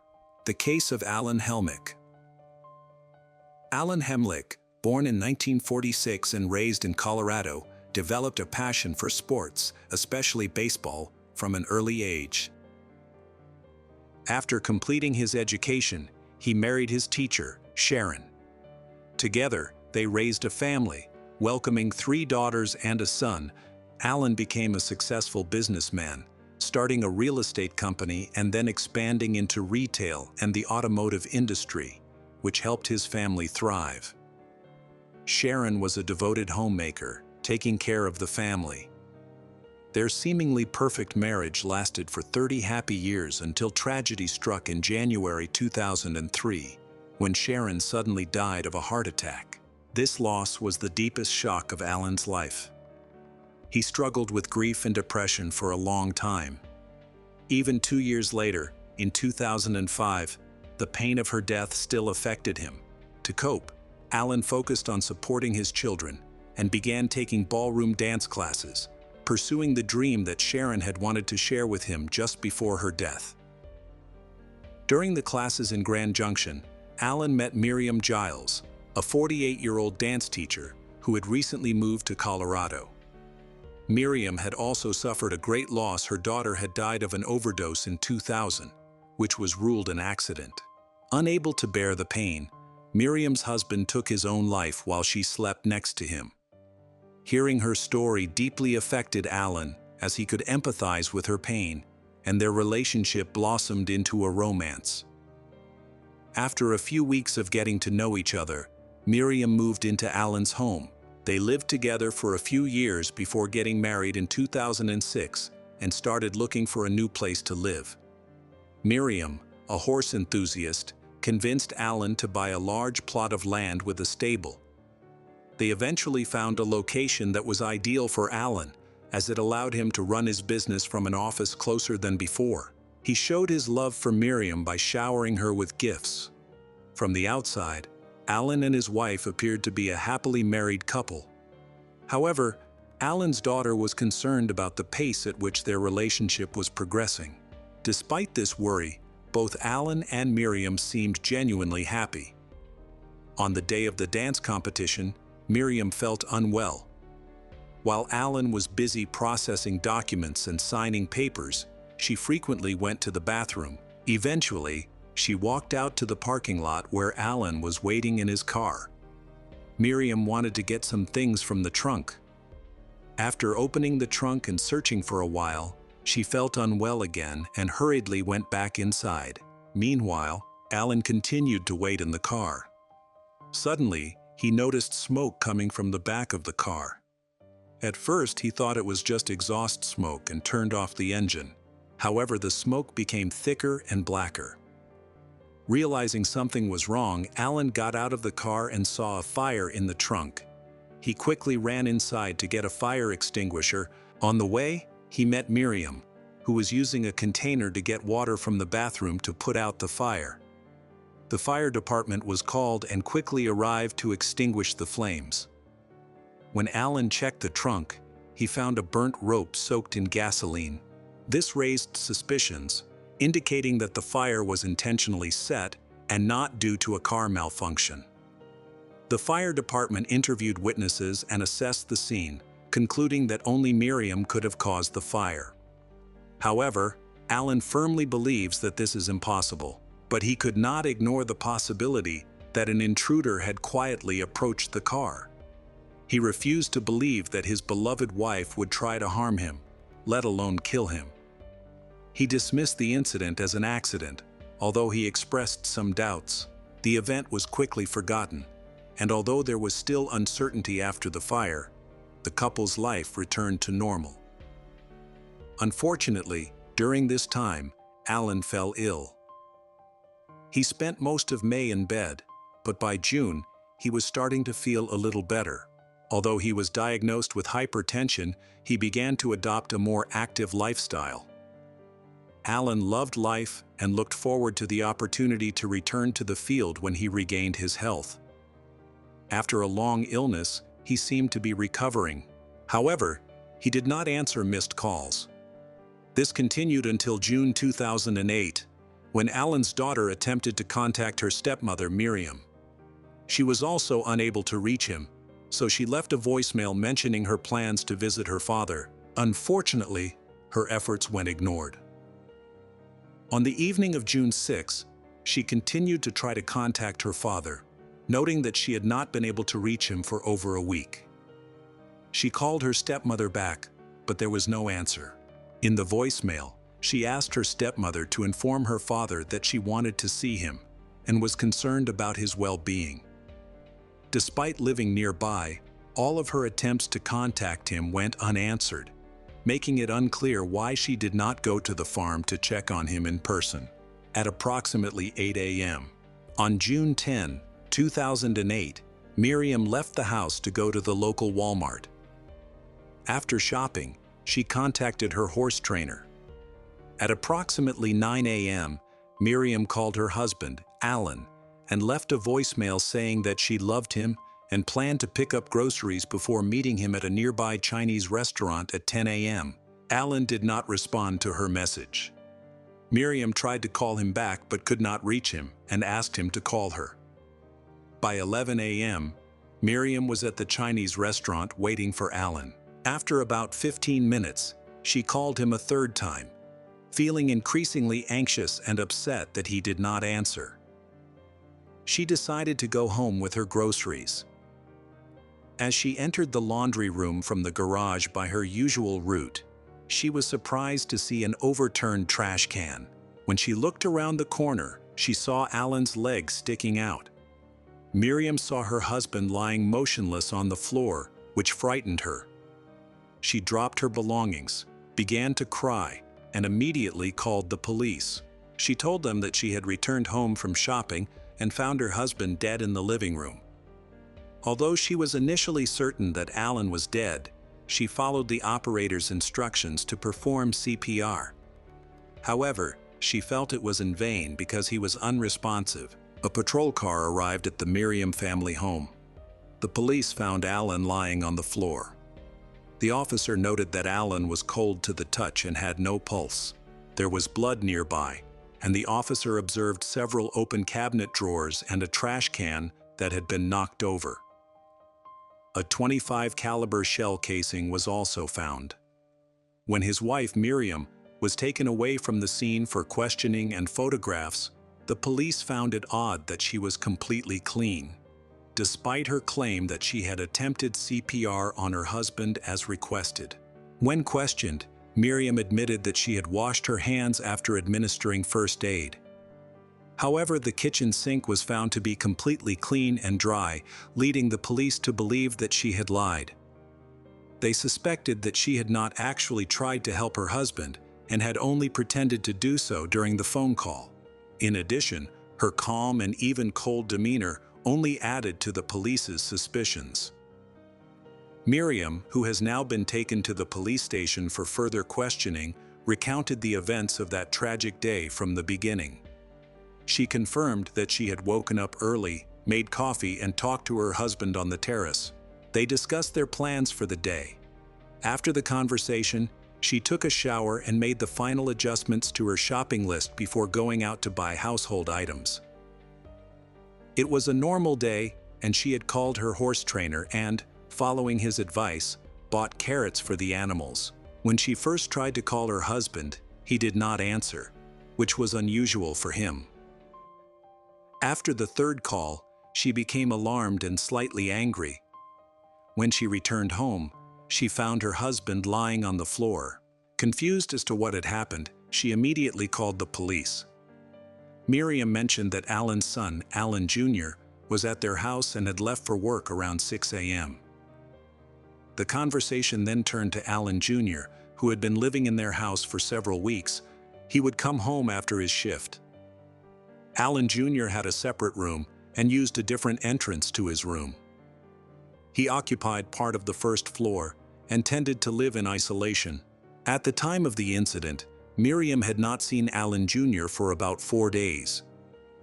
She suspected that he was not getting along with Alan, but she did not provide any strong evidence to support this belief. Just before the incident, his son, Alan Jr., had come to visit him from Alaska. They had some paperwork to take care of. Miriam mentioned that they were experiencing problems. However, at the last minute, things took an unexpected turn. Alan had banned his son from coming and warned Miriam to call the police if Alan Jr. showed up at their house. Miriam said that Alan Jr. was in a dispute over the ownership of the stove and that his father had spoken out against him. This situation contributed to the deterioration of the relationship between father and son, and they did not see each other. She acknowledged the possibility that Alan Jr. might have threatened her father, but she was unsure of the specifics. It seemed that Miriam was trying to blame Alan Jr. The police discovered a particularly strange detail in Miriam's story. She could not even remember the addresses or ages of her husband's children, which was very unusual. Alan Jr.'s alibi was later verified, clearing him of suspicion. Other family members claimed there had been no conflict between Alan and his son, making it clear that Miriam's story was a lie. The police began to follow her movements around the city on the day of the incident. They found it strange that she made some unusual trips, especially when she went across town just to buy a bag of carrots, which was clearly not enough for their horses. They pointed out that the vegetables could easily have been purchased at Walmart. This behavior led the police to suspect that she might be trying to create an alibi to explain her long absence from home. Miriam became the prime suspect. In response to the detectives' questions, she said that they had a prenuptial agreement stating that all property acquired before the marriage would go to his children. She hinted that Alan might have been the victim of a robbery. Miriam observed that some shelves had been pulled out and found her husband's wallet left in the kitchen. Normally, the wallet contained several $100s in cash and several credit cards, but it was now missing. Their house was filled with valuables, but they never locked their doors. Miriam claimed that they never used locks or keys. Miriam stated that her husband had no enemies and that their neighbors were decent people. However, she also claimed that she was not involved in her husband's romantic affairs, so she could not provide details about any potential rivals Alan might have encountered. During questioning, Miriam revealed that Alan owned a gun collection. She also mentioned that Alan had struggled with health issues. She noted that he had quit smoking about a year before the incident due to high blood pressure, and that his health had declined since then. Furthermore, he had been taking antidepressants to cope with emotional difficulties stemming from the death of his first wife. Miriam insisted that Alan had no enemies. However, She mentioned a minor dispute that occurred a few weeks before the incident with a contractor who was working on their property. Alan had asked for a handwritten invoice and then delayed payment for several weeks, but the debt was eventually settled. The police inquired whether there was any insurance policy on her husband. Miriam was unsure, but mentioned that Alan owed investors about $400,000 for various projects. This raised suspicions, as she had previously stated that she was unaware of her husband's financial problems. Unexpectedly, Miriam asked the police if they suspected her of being guilty, to which they responded that they had some doubts about her story. In response, she produced a large stack of receipts from various locations in the city where she had made purchases on the day of the murder, as if to demonstrate that she had meticulously collected evidence to support her alibi.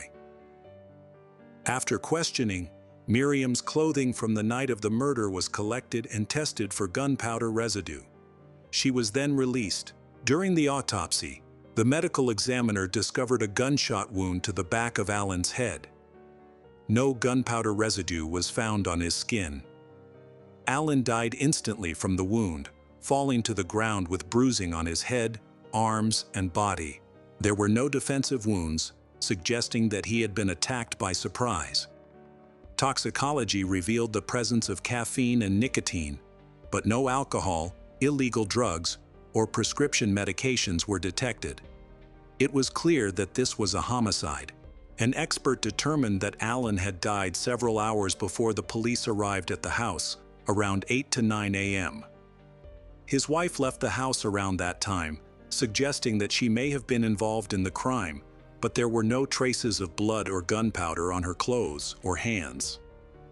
However, traces of gunpowder were found at the scene, suggesting that Miriam may have changed clothes and cleaned up. The police accessed Alan's cell phone.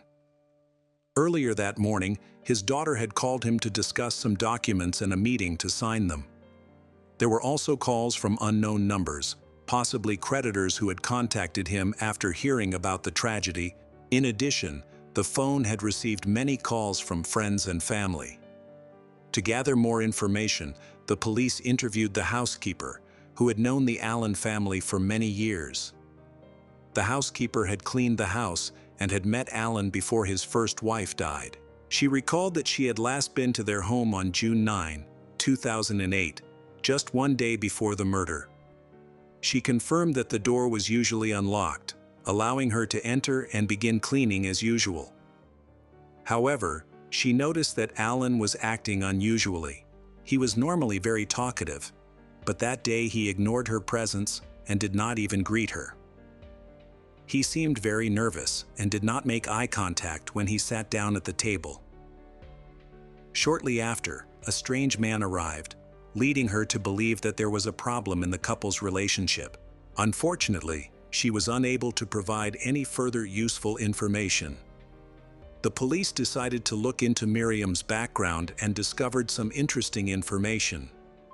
After the tragic deaths of her daughter and husband, she faced legal troubles that forced her to sell her assets to settle lawsuits. When the police spoke to a family member, they learned that there were indeed financial problems, largely due to Miriam's extravagant spending habits.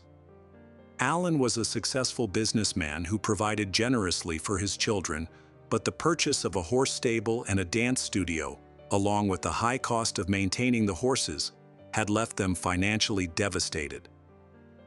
The situation became even more suspicious when, on the same day his car caught fire, Miriam discovered that he had sold his business to pay off debts and had just received the money before they set off. Interestingly, Miriam had excused herself to go to the bathroom just before the fire broke out. It seemed that she had lost interest in her husband because of their financial troubles and decided to take his money and stay away from him. In addition, none of Alan's relatives were able to contact him in his final days. Alan's daughters felt that Miriam was trying to prevent them from reaching out to their father. The more the police spoke to Alan's relatives, the more inconsistencies and falsehoods they discovered in Miriam's testimony. At the time, the police believed that Miriam had a financial motive. However, Miriam claimed that she did not benefit from her husband's death due to their prenuptial agreement. According to the agreement, all of Alan's assets would be divided among the children, but the house they bought during their marriage was considered community property. This meant that Miriam could claim half of it if her husband died, which was a significant amount of money. Many witnesses believed that Alan's wife was the only person capable of killing him. Some suspected that his sudden decline in health shortly before his death was related to an attempted poisoning. These suspicions were partly supported by the fact that his symptoms were consistent with those of poisoning. However, an autopsy found no toxins in his system. It is possible that the toxins had been processed by his body during his long illness.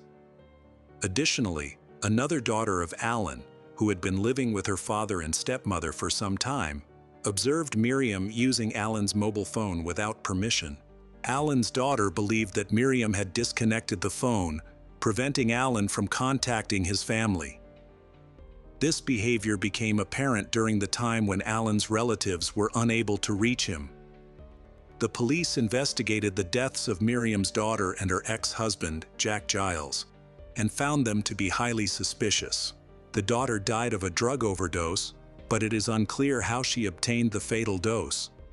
She had a close relationship with her father, but was estranged from her mother, which contributed to Jack's depression. He died 2 years later under unusual circumstances. He had been shot in the right side of the head, although he was left-handed. During this time, Miriam was the sole beneficiary of life insurance policies for both her daughter and Jack, leading the family to suspect a connection between their deaths. Miriam quickly received and spent the insurance money, but 6 months later, a court ordered her to give half of Jack's insurance money to his child from a previous relationship. After Jack's death, Miriam left Florida for Colorado, where she married Alan Hemlick. A disturbing development arose when it was revealed that she had a history of fraud, including attempts to cash counterfeit checks and being implicated in several burglaries. When police investigated her background, they discovered a long history of legal troubles in various states, where she had used multiple false identities to engage in illegal activities. Although she claimed that she would inherit nothing but the house if Alan died, police discovered a $250,000 life insurance policy in his name. Furthermore, shortly before Alan was murdered, Miriam attempted to increase the coverage to $2 million. However, when she tried to claim the money after Alan's death, she was informed that she could not do so because he had been late with his payments earlier in the year. The payment issue arose because Miriam had restricted Alan's use of his cell phone, causing him to miss payment reminders. 2 weeks after the murder, Miriam's best friend reported some disturbing experiences. Miriam called, sounding frightened, and explained that someone had broken into her home while she was at work. A friend offered her a place to stay. The next day, they decided to go to Alan's house together. There, they discovered a yellow envelope with a postcard hidden under the carpet. The postcard, written in a scrawl with many errors, ominously stated that Alan was the next victim, not the last, in Miriam's life. Feeling threatened, Miriam quickly contacted her lawyer. Although she feared for her life, she expressed concern that the letter writer might return to her home. She also mentioned seeing strange cars parked nearby and hearing unusual noises the night before the murder. Police examined the note and found it was written on a rare type of postcard, which led them to the place of purchase. Within days, they had surveillance footage confirming that Miriam had bought the postcard and sent it to herself. The store clerk even remembered her. The investigation revealed that Miriam had harmed her own parents. First, she robbed her father and even burned down his house. Then she went to her mother's house, who lived in another state, and robbed her before fleeing to Mississippi. Miriam had also stolen from Alan several times, leading to suspicious transactions on his account. A bank employee noticed these irregularities and tried to inform Alan, but he was unaware of the situation because his wife had hidden her phone. It was discovered that more than 140 had been withdrawn from Alan's account, although he had not made any significant purchases. This was unusual, as all of his associates stated that Alan often planned large purchases in advance and discussed them with his accountant. The day before his death, Alan appeared very upset, perhaps because he had learned about the unauthorized withdrawals, which could have caused him considerable stress. Could this situation have led to a murder? When the police decided to arrest Miriam for the murder, they discovered that she had left Colorado and was staying at her son's house in Florida. Miriam had taken her belongings from Alan's house with her. She quickly registered on a dating website, stating that she was looking for a wealthy man who earned at least $500,000 a year to meet her needs. During the investigation, police found several searches on Alan's computer related to horse euthanasia.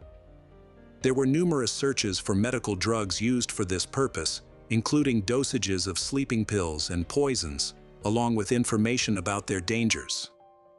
This was concerning because Alan had nothing to do with horses. It was his wife who cared for them.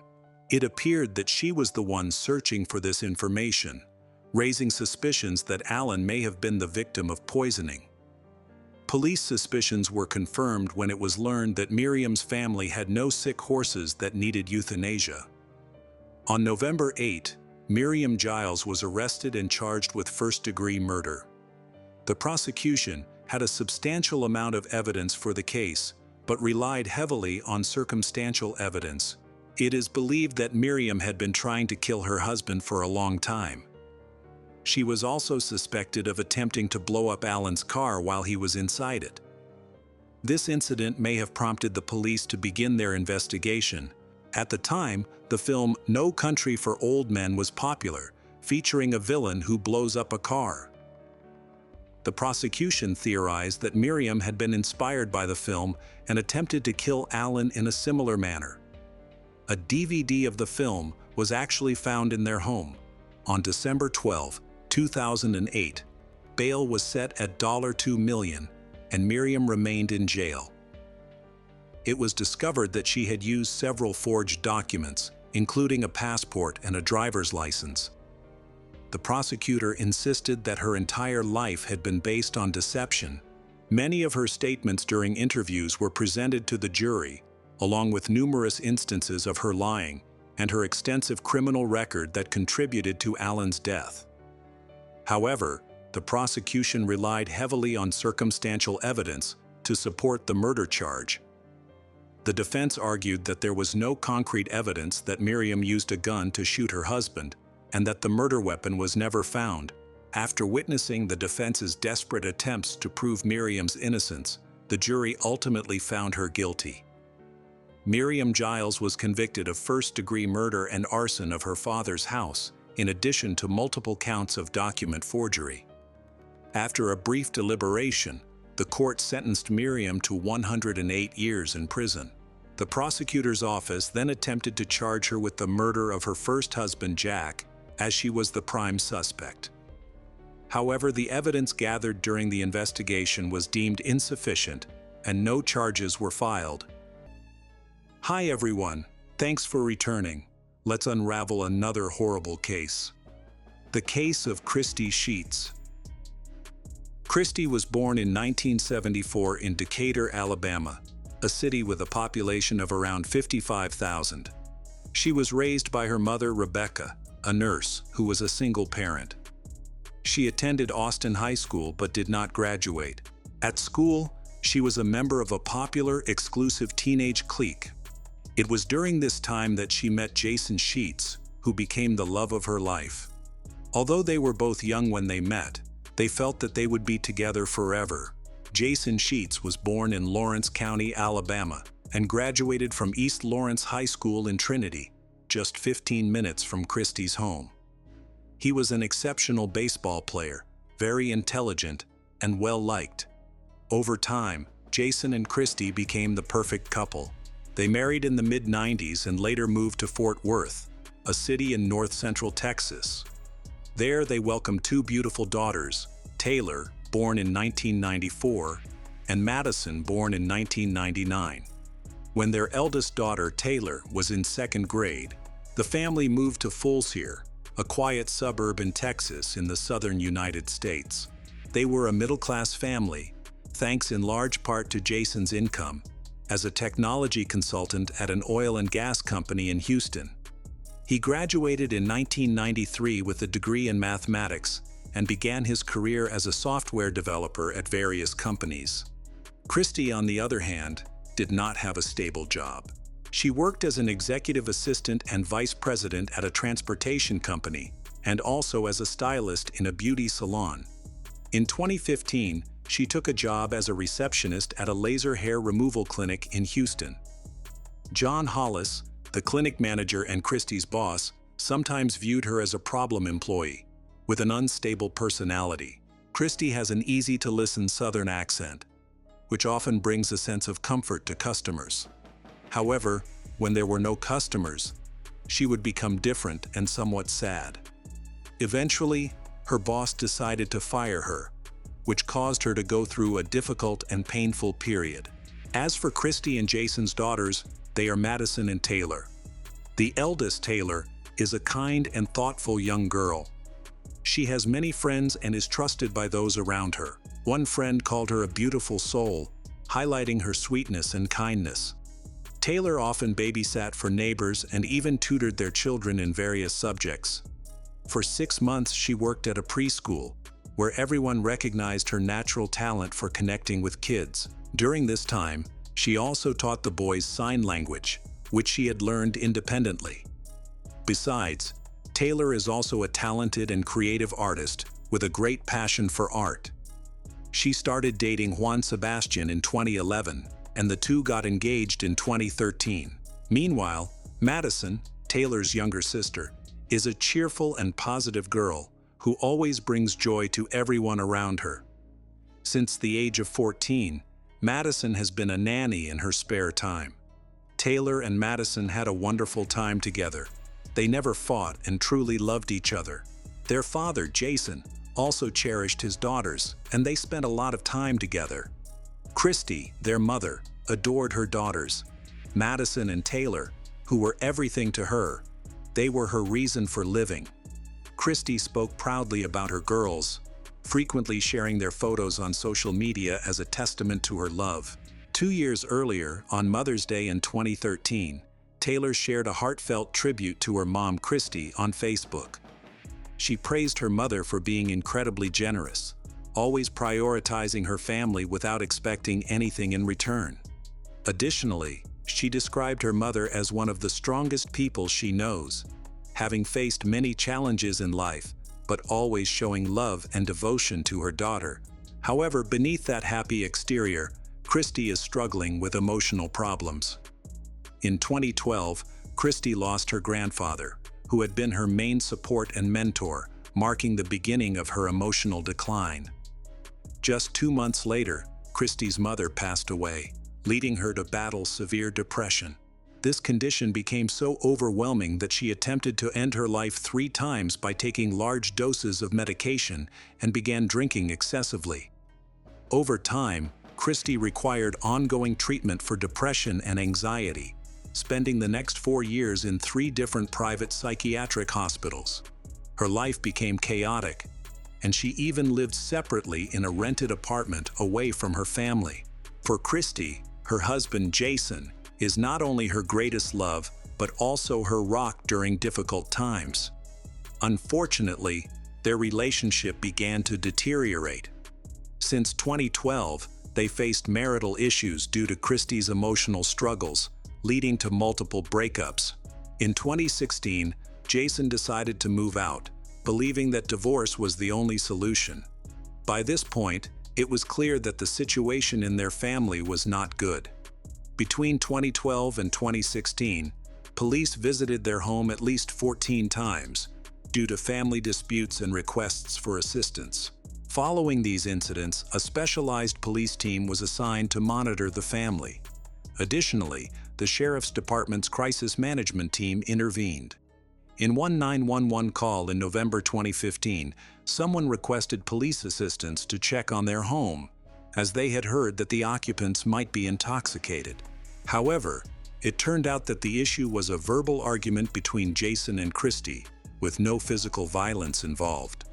An important part of Christy's personality was her strong support for the right to bear arms.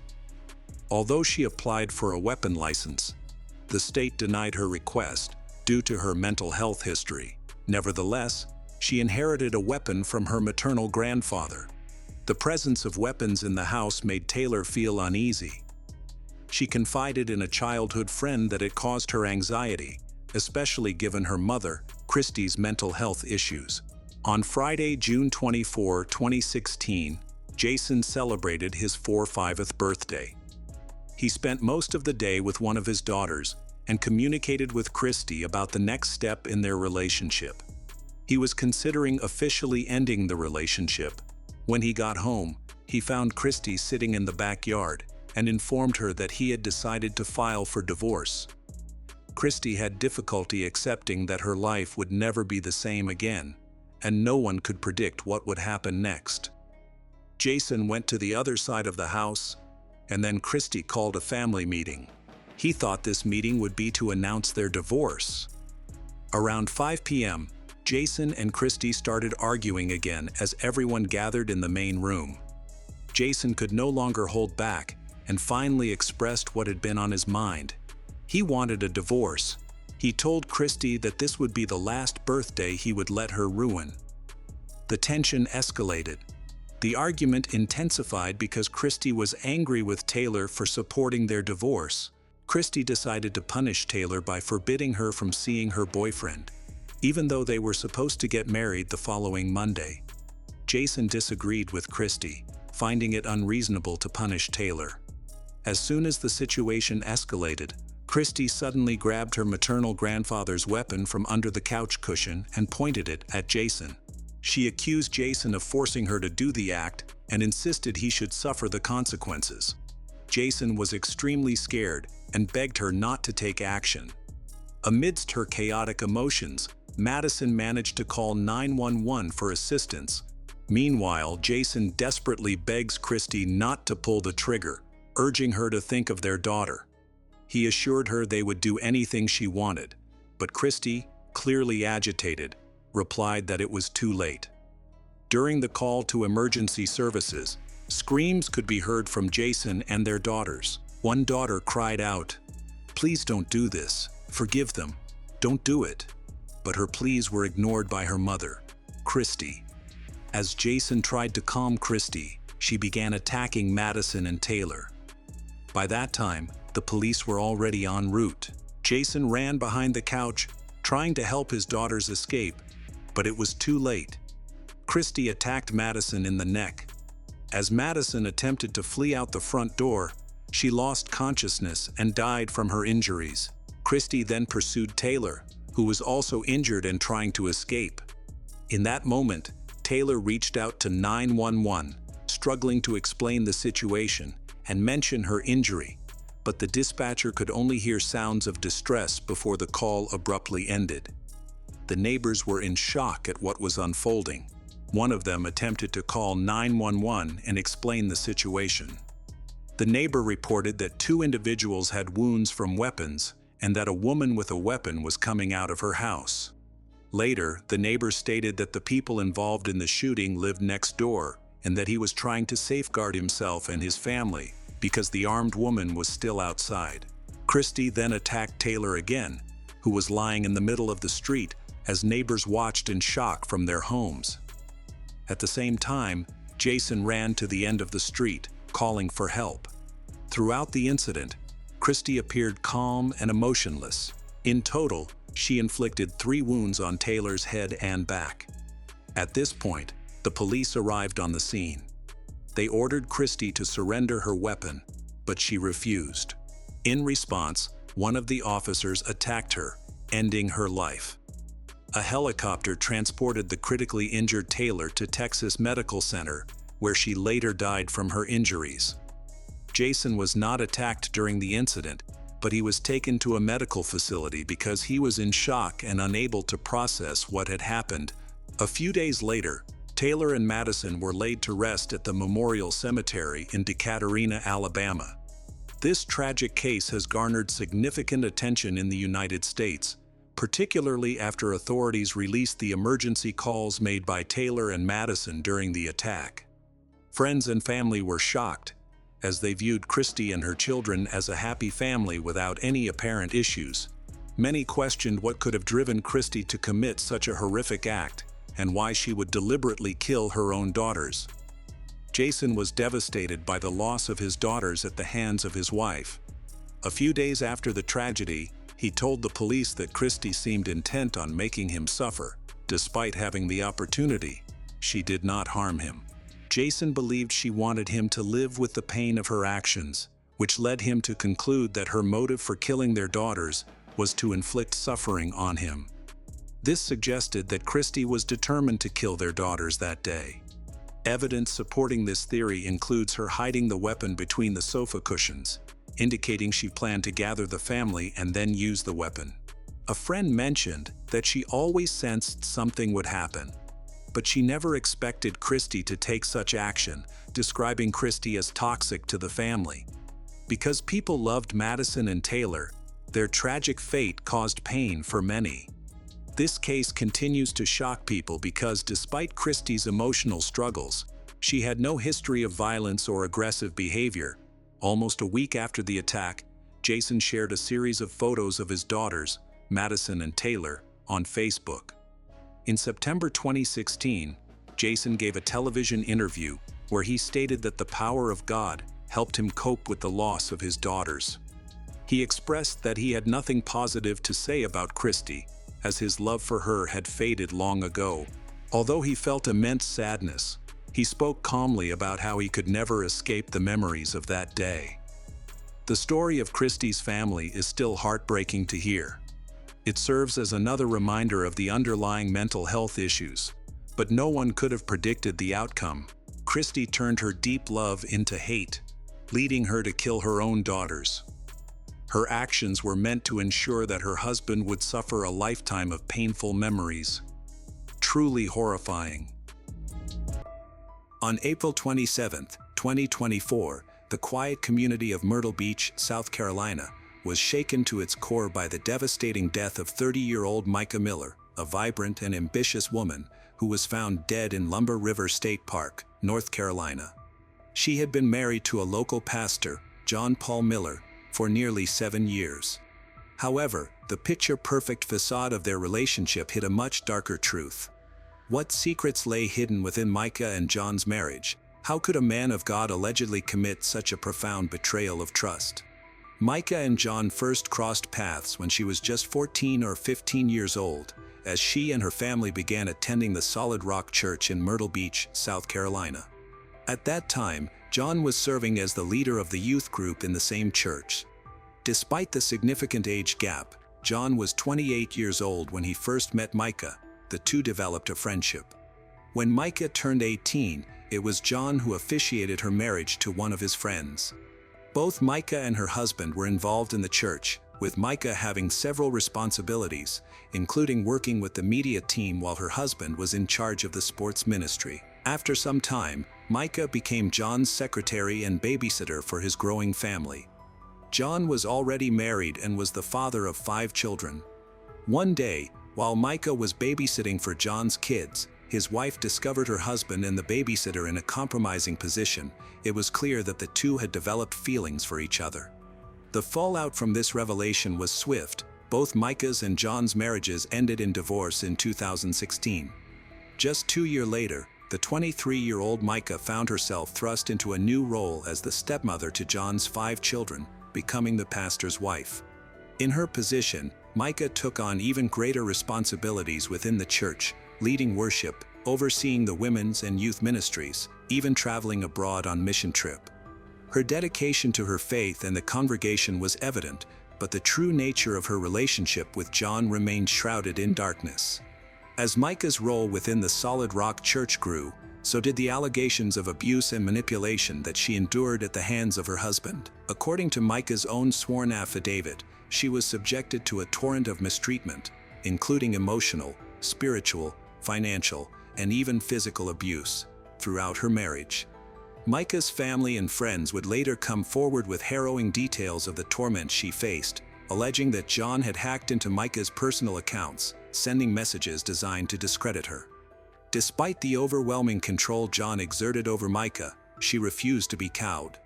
In January 2023, Micah made the courageous decision to separate from her husband, taking the first steps toward reclaiming her freedom. This decision, however, was not an easy one, as Micah knew all too well the risks she faced in defying John's will. Just months later, in October, Micah filed for divorce, determined to break free from the shackles of her abusive marriage. This bold move was undoubtedly a testament to Micah's strength and resilience, as she faced the daunting prospect of rebuilding her life in the wake of the trauma she had endured. Micah's choice to leave John came at a significant cost. She reached out to the police multiple times after feeling that someone was following her, which added to her anxiety during her attempt to end the marriage. Micah discovered her tires had been slashed and found a tracking device on her car, deepening her fears about John's obsessive need to control her. These events made Micah feel even more vulnerable as she faced the challenges of divorce, constantly anxious about the possible consequences of her decisions. In the months leading up to Micah's tragic death, a series of troubling incidents heightened the sense of danger and mistrust in her relationship with John. As Micah tried to free herself from the marriage and establish her independence, John resorted to increasingly desperate and threatening methods to keep her under his control. In February 2024, Micah's sense of freedom was drastically affected when John had her hospitalized against her will, claiming it was for her health.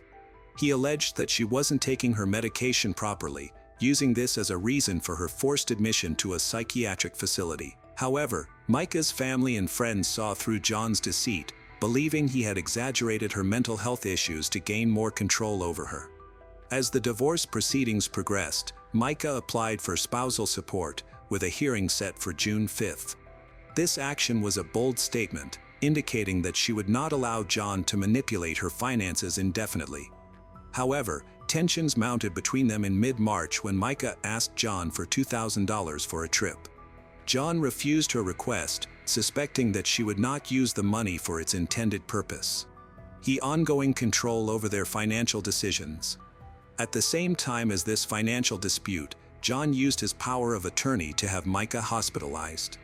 While she was in the hospital, John took her purse, car keys, and retrieved her car from a parking lot. He claimed he did this because he was worried about what Micah might do upon her release. On the morning of April 27th, surveillance video showed Micah leaving her apartment in Myrtle Beach at 11:38 a.m. She then drove to Dick's pawn shop, where security cameras recorded her entering at 12:12 p.m. and purchasing a Sig Sauer handgun on her own. Micah's phone search history indicated that she had looked up directions to Lumber River State Park, a secluded area in North Carolina. Just before 3 p.m. that day, she made a frantic call to 911. During the call, Micah asked the dispatcher to locate her phone, stating that she was in a national park and was afraid for her life. Her last words to the operator revealed her tragic intentions. She was about to take her own life. This call has sparked intense debate and speculation. Some online conspiracy theorists claim they heard a man's voice in the background, implying that Micah might have been pressured or coerced into making the call. Others argued that the entire call was potentially fabricated, possibly created using AI technology as part of a complex plan involving John. Just over an hour and a half after Micah made her 911 call, Johnny Jacobs, a North Carolina fisherman, discovered a woman's scattered belongings. Jacobs' discovery helped lead law enforcement to Micah's body, which was found in a swampy, wooded area just off the Lumber River. Jacobs reported that afternoon, he heard someone crying in the woods, followed by gunshots. While searching for the source of the sounds, he found Micah's belongings but not her body. He later told media outlets that he saw 3 people in a boat near the scene at the time of the shooting. Jacobs said he asked the 3 boaters, "Did you hear any gunshots?" and they all responded affirmatively. However, the boaters denied hearing any crying. Jacobs eventually traced the source of the sounds to an opening in the river. 20 yards into the opening, he found Micah's fanny pack about 2 feet from the water's edge, along with her cell phone and glasses. According to Jacobs, the fanny pack contained Micah's driver's license, bank cards, keys, wallet, credit cards, and a small Bible. Micah had died from a single gunshot wound to the head. Her Honda Accord was located in the park's parking lot, where authorities found a Sig Sauer gun case, a box of ammunition, and a receipt for a firearm she had bought earlier that day. The North Carolina medical examiner ruled that her death was a result of taking her own life by gunshot. However, Micah's family strongly disagreed with this finding, noting the many bruises, scratches, and defensive wounds on her body. They believed that Micah may have been forced or pressured into taking her life rather than doing so willingly. John insists he had no role in Micah's death, claiming he was not present at the time she died. He states he was at a sporting event in Charleston, South Carolina, which is about 3 hours from where Micah's body was discovered.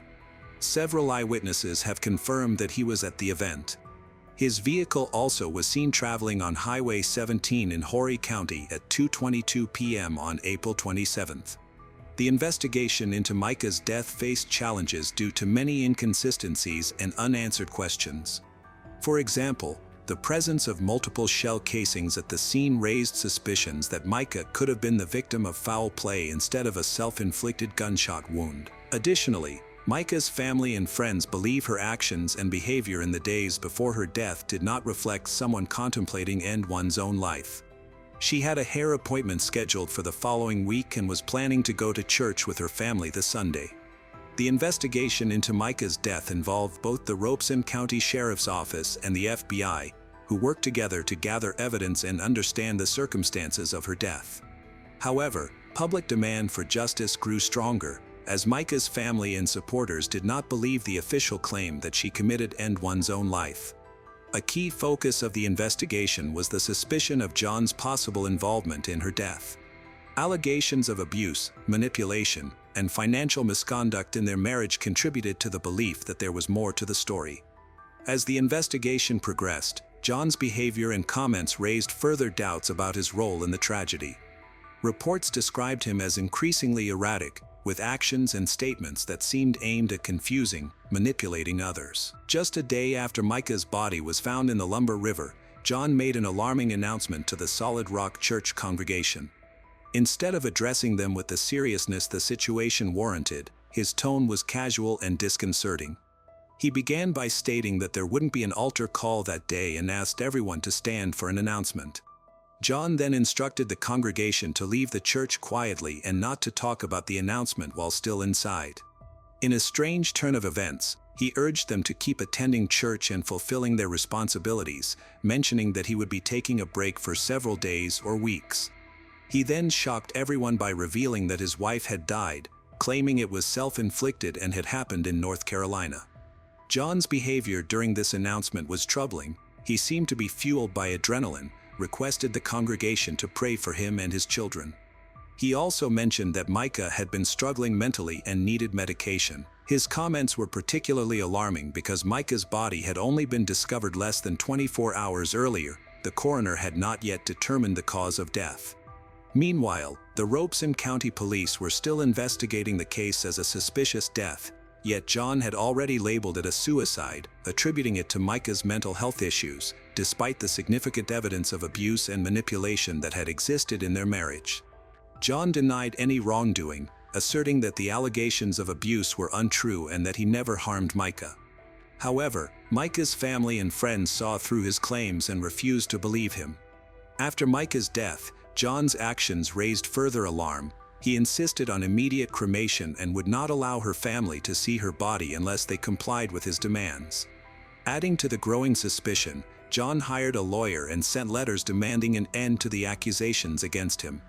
These letters contained subtle threats, implying that he wanted to silence anyone who questioned his role in Micah's death. As more details about John's behavior came to light, the public's call for justice intensified. Micah's family, friends, the surrounding community demanded answers and urged authorities to take action against those responsible for her death.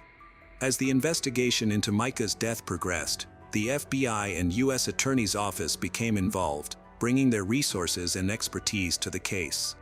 However, it was unclear which specific areas the federal authorities were investigating. Micah's family expressed significant concerns about the autopsy, particularly because there was no information regarding gunshot residue. They also questioned why the authorities had not conducted these tests. Additionally, the family was worried about the toxicology report, raising the issue of whether Micah was mentally sound at the time of her death or if she was under the influence of substances. There was no documentation to clarify this. The family's concerns grew when Micah's body was cremated shortly after her death, a decision made by John, which prevented the possibility of a second independent autopsy. This action only increased suspicions that John might be hiding something. As the investigation continued, various theories arose regarding John's possible role in Micah's death. Some suggested that he may have used his boat to transport Micah's body to the remote location where it was discovered. Security footage from the pawn shop where Micah bought the gun also faced scrutiny, with some believing that the timestamps were altered to support a specific narrative. Additionally, the fact that John had been reported to the police for transferring church funds into his personal account raised further suspicions about his motives and integrity. One of the most troubling findings from the investigation was the discovery of Micah's detailed diaries, which she had written to document the abuse she experienced from John. John had contacted Micah's family, trying to obtain these documents, which increased suspicions that they contained evidence against him. Micah's family stated that these diaries now belonged to Micah's sister, Sierra Francis, who was appointed as the special administrator of Micah's estate. The diaries are considered crucial evidence in the ongoing investigation, as they are expected to clarify the true nature of John and Micah's relationship and the circumstances leading to her tragic death. Micah's family and friends strongly believe that John's abusive behavior, manipulation contributed to her decision to take her own life. They highlighted the numerous police reports she filed, which detailed her fears for her safety and the harassment she suffered at John's hands. Additionally, allegations of multiple affairs and financial misconduct further reinforced the perception that John was a man driven by his own desires and willing to go to great lengths to maintain control over others. The tragic death of Micah Miller sent shockwaves through the community, led to various reactions and consequences. Following this, Solid Rock Church, where John was a pastor, became a focal point of the controversy. Church leaders reported receiving numerous harassing phone calls and messages from people seeking answers and demanding accountability. The situation was equally troubling for those directly involved in the investigation. The coroner who examined Micah's body received threats. Micah's family, particularly her sister Sierra, firmly rejected the official explanation of her death. They believed that Micah's death was planned and staged by John, and they were resolved to find the truth, no matter the challenges. Their unwavering dedication to seeking justice for Micah demonstrated their love and commitment, alongside their strong belief that the authorities had not thoroughly investigated the circumstances of her death. Meanwhile, Jacobs has become one of the most controversial figures in the Micah Miller case. On March 14, 2025, at the intersection of Iona Church Road and Raynham Road, a rural intersection 2 miles from his home, Jacobs, a key witness in the case, died in a collision between 2 vehicles. Death of key witness fuels belief in conspiracy theories. As more information about the case became available, the public's demand for action against John intensified. Micah's supporters, both in the community and on social media, called for authorities to hold John responsible for his alleged involvement in her death. Micah's family's relentless pursuit of justice and the continuous calls for accountability all highlight the deep, lasting effects of this tragedy on everyone involved. Lori K. Soares Hacking was born on December 31, 1976, and was adopted by Thelma and Iraldo Soares. They formerly lived in Fullerton, California. Iraldo is a Spanish and Portuguese teacher at Sunny Hills High School and a native of Piracicaba, Brazil. He met Thelma while they were both serving as missionaries for the Church of Jesus Christ of Latter-day Saints in Rio de Janeiro. Lori's parents divorced in 1987. Thelma and Lori moved to Orem, Utah the following year. In Orem, she attended Orem High School, where she was known for her organizational skills, determination, and vibrant personality. During high school, Lori met Mark Douglas Hacking. Their relationship quickly grew. They became a well-known couple, attending all the homecoming dances and proms together, appearing just like any other young couple in love. Mark, who was helpful and reliable, often spent time at Lori's house, assisting with errands, home repairs. This earned him a special place in Lori's family's hearts. Lori's brother jokingly felt jealous, as Mark received more attention from their mother and Lori than he did. However, Lori's family genuinely appreciated Mark's kindness and support. Lori and Mark's youthful romance blossomed into a strong relationship, leading to their marriage on August 7, 1999. By 2004, Lori was working as an assistant manager at a financial institution, while Mark, who had just graduated from the University of Utah, was preparing to start medical school at the University of North Carolina at Chapel Hill. Mark's decision to pursue medicine was expected, as he came from a well-educated family with several doctors, including his father and brothers, while another brother worked in government. In the summer of 2004, Lori and Mark planned to move to North Carolina. Lori, who was pregnant, was excited about the relocation, as was her mother, Thelma, who was eager to become a grandmother. Thelma hoped for a granddaughter with big curls like Lori's. On July 19, 2004, Lori, who was 27 years old and 5 months pregnant, suddenly disappeared. At around 5:15 a.m., she went for her usual jog at Memory Grove Park and City Creek Canyon before heading to work in Salt Lake City. When she did not return that afternoon, her boss contacted Mark. Concerned for her safety, Mark quickly called the police to report her missing. Mark arrived at Memory Grove Park at 10:07 a.m., aware that it was the last place Lori was supposed to be. He found her car in the parking lot, but the park was unusually quiet, making his heart race with fear. Patrol officers greeted him outside the park and updated detectives on Lori's disappearance. They feared the worst, thinking she might have fallen into the canyon, gotten injured, and become trapped in the thick woods. Given the situation, the patrol officers believed it was essential to involve homicide detectives. The steep canyon walls heightened their concern, as they worried that the pregnant woman might have been hurt and needed urgent help. Lori Hacking's mysterious disappearance shocked the community, leading to a flood of support from friends and family. Her husband, Mark Hacking, was visibly distraught as he appealed for help in locating his missing wife. His public requests for assistance caught the attention of various media outlets, and he eagerly spoke to any reporter asking about Lori, expressing his deep worry and asking for help in the search. Officers from the Salt Lake City Police Department are actively investigating the case and have organized a large-scale search at Memory Grove Park. They are seeking the help of at least 3,000 volunteers to assist in searching for Lori or any evidence that she may have been present in the area. Many homes are located along the path leading to Memory Grove Park, where Lori was reportedly last seen. The officers are thoroughly canvassing the area, looking for anyone who might have witnessed something unusual. Lori is easily recognizable with her distinctive bushy dark curls, and the officers believe residents would likely remember her. Their hopes were momentarily lifted when a woman claimed to have seen Lori near Memory Grove that morning, but she later retracted her statement. As the search for Lori continued, the Salt Lake City Police Department established a command post near the entrance of the park. Mark's brothers and Lori's mother arrived at the scene. One of Mark's brothers suggested checking a homeless encampment in the canyon, voicing concerns about the potential involvement of those living there in Lori's disappearance.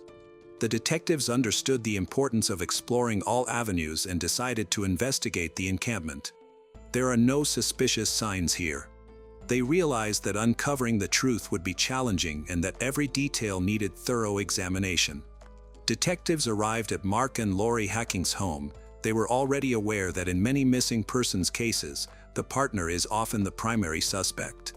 They also considered the possibility that Lori might have had a romantic relationship with someone else, which could have played a role in her disappearance.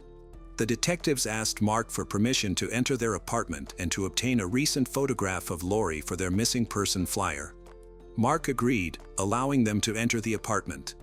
After entering the residence, the detectives asked Mark for permission to do a quick search, which he agreed to. During the search, one detective found a red handbag that belonged to Lori. Inside the handbag was Lori's wallet, complete with her identification and credit cards. The detectives were puzzled as to why Lori would go to Memory Grove Park for exercise, leaving her car near the entrance but not taking her purse with her. Additionally, the detective spotted a large bouquet of flowers on the kitchen counter, which led her to believe that Mark had bought them for Lori as an apology. This detail raised her suspicion about potential issues in their marriage, as she recalled that husbands often give large bouquets to express remorse. While investigating the bathroom, the detective noted that it was exceptionally clean and had a strong smell of bleach, suggesting someone had recently scrubbed it with disinfectant. This finding intrigued the detective, as it indicated an effort to hide something. In the bedroom, she observed a set of sheets on the bed that looked brand new, with visible creases and no signs of having been washed. When she checked Lori's jewelry box, she noticed that Lori's wedding band was missing, which struck her as odd. The detective wondered why a happily married woman would not be wearing her wedding ring. Mark met YTH, a detective at the police department, for an interview. The detective asked him questions about his marriage, and Mark claimed that everything was fine. Given the growing evidence and suspicions against him, this statement seemed questionable. Mark mentioned that he and Lori were packing to move to North Carolina, where he would soon start medical school. This information caught the detective's attention, and she became curious about his intended specialty. When she asked, Mark surprised her by saying he would specialize in oncology. As the interview progressed, the detective closely observed Mark's behavior. He seemed to be crying, but they never saw any tears, which made them suspicious and led them to believe that he might be pretending. They felt deep inside that something terrible had happened to Lori, suspected Mark was involved, but they still hoped Lori was alive and could be saved. The detectives asked Mark for permission to search his red truck. While they searched the vehicle, Mark was present. On the seat, the detective found a receipt from a mattress company dated the same day Lori went missing. This raised questions. Why would Mark buy a new mattress on the day his pregnant wife disappeared? Determined to find more evidence, they returned to Mark's apartment and asked for his signature on a consent form that would allow a more thorough search. Mark agreed, giving the detectives permission to enter his home. Once inside, the detective confronted him with a receipt they had found. They also noticed a new mattress on Mark and Lori's bed. This finding prompted further questioning. The detective asked Mark about the mismatched mattress and box spring, suggesting it had been bought recently. Mark's reaction indicated that this struck a nerve. While continuing their search, the detectives made another discovery that heightened their suspicions. They found several knives on the nightstand next to Mark's bed. One knife was hidden in a sheath, and when they examined it, they noticed red stains on the blade, which they suspected were human blood. When questioned about it, Mark claimed he used the knife for hunting. When the detective found the knife, they stopped the consensual search of the house and called in a crime scene investigation team. They started working on getting a search warrant because they believed something serious had happened in Lori's home. While checking the area, detectives noticed a trash can in the parking lot, leading them to suspect that Mark had killed his wife and dumped her body in the trash. Around the same time, the night watch officer informed the police investigating Lori's disappearance that Mark had been seen running around naked at a local motel. This incident increased suspicions about Mark's involvement and added to the evidence suggesting he played a role in Lori's disappearance. When an officer arrived at the motel, he found Mark behaving oddly and completely naked. However, the officer observed that Mark had the presence of mind to put on his shoes before running around the parking lot, which made the officer suspect that Mark was pretending to act strangely. A person in an abnormal state would not even realize they were walking barefoot. That afternoon, a detective visited Mark at the hospital and was surprised to see that he showed no signs of emotional distress. Instead, he appeared relaxed and content, enjoying pizza and watching television. The detective began the interview by asking the same questions as before. Mark maintained that Lori had never returned home from her morning jog. During the interview, Douglas Hacking, Mark's father, was present and urged him to be truthful if he had done something wrong. However, Mark looked back at his father with a determined expression, insisting that he had not done anything. Douglas was confident in his son's honesty and believed him. While the investigation into Lori's disappearance was ongoing, detectives received information from officials at the University of North Carolina at Chapel Hill. They informed the detectives that Mark Hacking, who was supposed to start an oncology program there, was not enrolled and that they had no record of him. They presented this information to Thelma, Lori's mother, hoping to clarify Mark's true intentions. Initially, Thelma refused to accept the detectives' claims, perceiving them as mere speculation. However, her disbelief wavered when the detectives revealed that Mark had never graduated from the University of Utah. This shocking revelation made Thelma reconsider past events, and she recalled signs that something was off. At Mark's supposed graduation ceremony, she remembered hearing him sick in the bathroom, which prevented him from attending the event. They believed that Mark's deception had finally caught up with him, which might have contributed to Lori's disappearance. On July 20, 2004, one day after Lori went missing, a store clerk from a nearby shop reported an important detail to the detectives. The clerk recalled that on the evening of July 18 at 9:45 p.m., Lori and Mark entered the store and bought a soda. The detectives reviewed the store's CCTV footage from that time and confirmed the clerk's story. The video showed Lori wearing green scrub-style pants and a tan shirt, along with Mark as they entered the store. This was believed to be the last confirmed sighting of Lori alive. The search for Lori lasted 3 days and involved hundreds of volunteers. Her mother, Thelma, made a heartfelt appeal to the public, urging anyone who might have Lori to release her, emphasizing the extreme heat in the canyon, which often exceeded 100 degrees in July. Despite the challenging conditions, the search efforts remained strong. Meanwhile, Mark was in the hospital recovering from a mental health crisis. His brothers, Scott and Lance Hacking, growing suspicious of his potential involvement in Lori's disappearance, confronted him again. On July 24, 2004, Mark eventually confessed to killing Lori. He explained that she had found out he was not actually a graduate of the University of Utah, where he claimed to be attending medical school in North Carolina. This revelation devastated Lori, making her feel betrayed. Before she could file for divorce, Mark took drastic action by shooting her and disposing of her body in a dumpster. After Mark admitted to his brothers, the search for Lori in the canyon shifted to the landfill.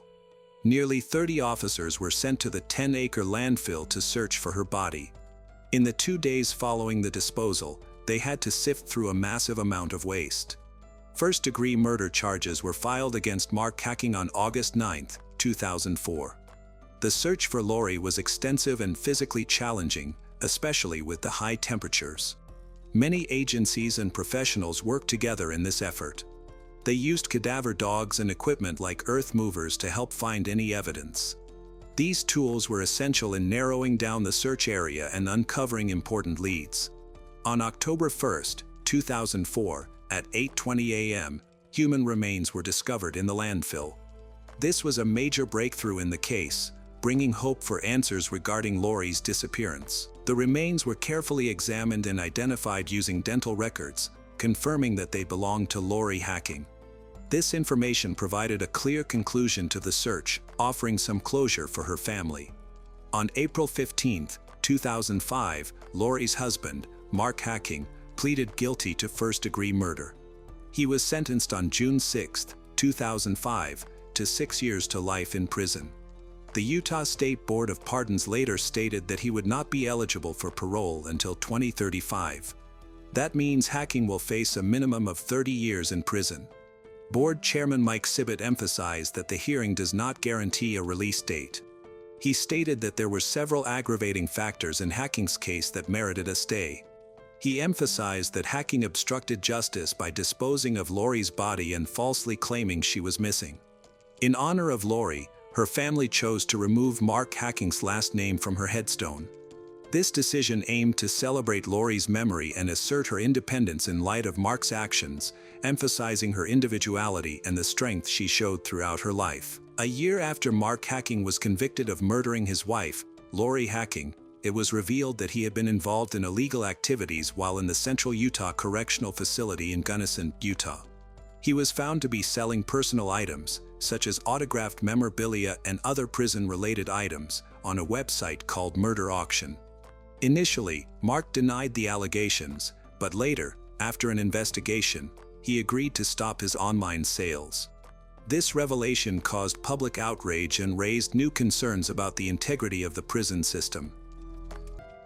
Christopher Moyer was born on May 21, 1967, into a middle-class family. He valued independence and believed that education was the key to achieving it. Although he didn't have many friends, this didn't bother him much, as he spent most of his free time studying. After finishing school, he attended college, where he developed a strong interest in computers and technology. His dream was to become self-employed after earning his degree. Beyond his career goals, he also dreamed of starting a family. By 2010, Christopher was 44 years old and had realized his aspirations. He was self-employed, working as his own boss, and happily married. He lived in a spacious house in Pennsylvania with his wife and son. He worked as a freelance computer specialist, assembling custom computers for clients from his home. His wife, Irina Moyer, was skilled in electronics and assisted him with his work. She was born on August 12, 1971, which made her 39 years old in 2010. Irina was originally from Ukraine and had moved to the United States in search of a better life. She met Christopher in April 2002 during a challenging time in his life. He was going through a difficult divorce from his first wife, with whom he had no children. This experience left Christopher longing for a large, loving family. Irina also shares this dream and hopes to build a new life in the United States. Their relationship developed quickly, and later that same year, they decided to get married. They began planning for their future, which included moving out of Christopher's bachelor home to a place more suitable for a family. Before they could find a new home, Irina discovered she was pregnant. In 2003, they purchased a large, cozy house in a quiet suburb of Orrington. The area was peaceful, scenic, and much safer than the bustling city where Christopher had previously lived. Although the local residents formed a close-knit community, the Moyers were more reserved, choosing to keep to themselves. Over the years, neighbors described them as withdrawn and rarely seen in the neighborhood. While they didn't socialize or attend local gatherings, they weren't entirely disconnected. For example, Christopher once arranged for shared use of a snowblower with his neighbors.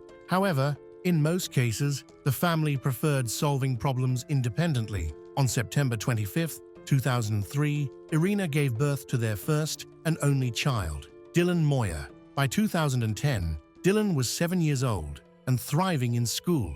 Having successfully completed the first grade, he was a bright, intelligent child, and his parents were incredibly proud of him. Teachers, both from his kindergarten and primary school, regularly praised Dylan for his abilities. Much of his success stemmed from the active involvement of both his parents in his education. Being highly educated themselves, Christopher and Irina prioritized their son's learning and supported him every step of the way.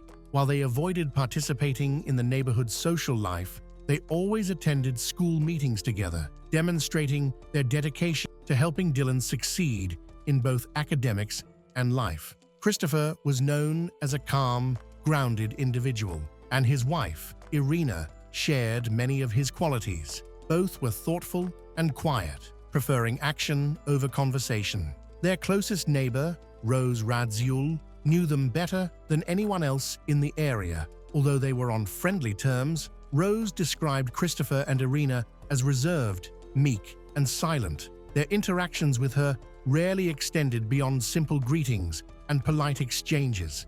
Notably, Rose noticed that Christopher had a tendency to be controlling and domineering towards Irina. She noticed that Irina seemed to become more withdrawn when she was with Christopher, often avoiding communication so as not to upset him. Their son, Dylan, however, was different. Teachers regarded him as an exceptionally bright and curious boy. By kindergarten, he had a vocabulary beyond his years and often impressed or puzzled adults with his questions. Dylan's primary school teacher was particularly fond of him, recognizing his great potential early on. Instead of playing typical games for children his age, Dylan showed an interest in scientific literature, often reading during his free time.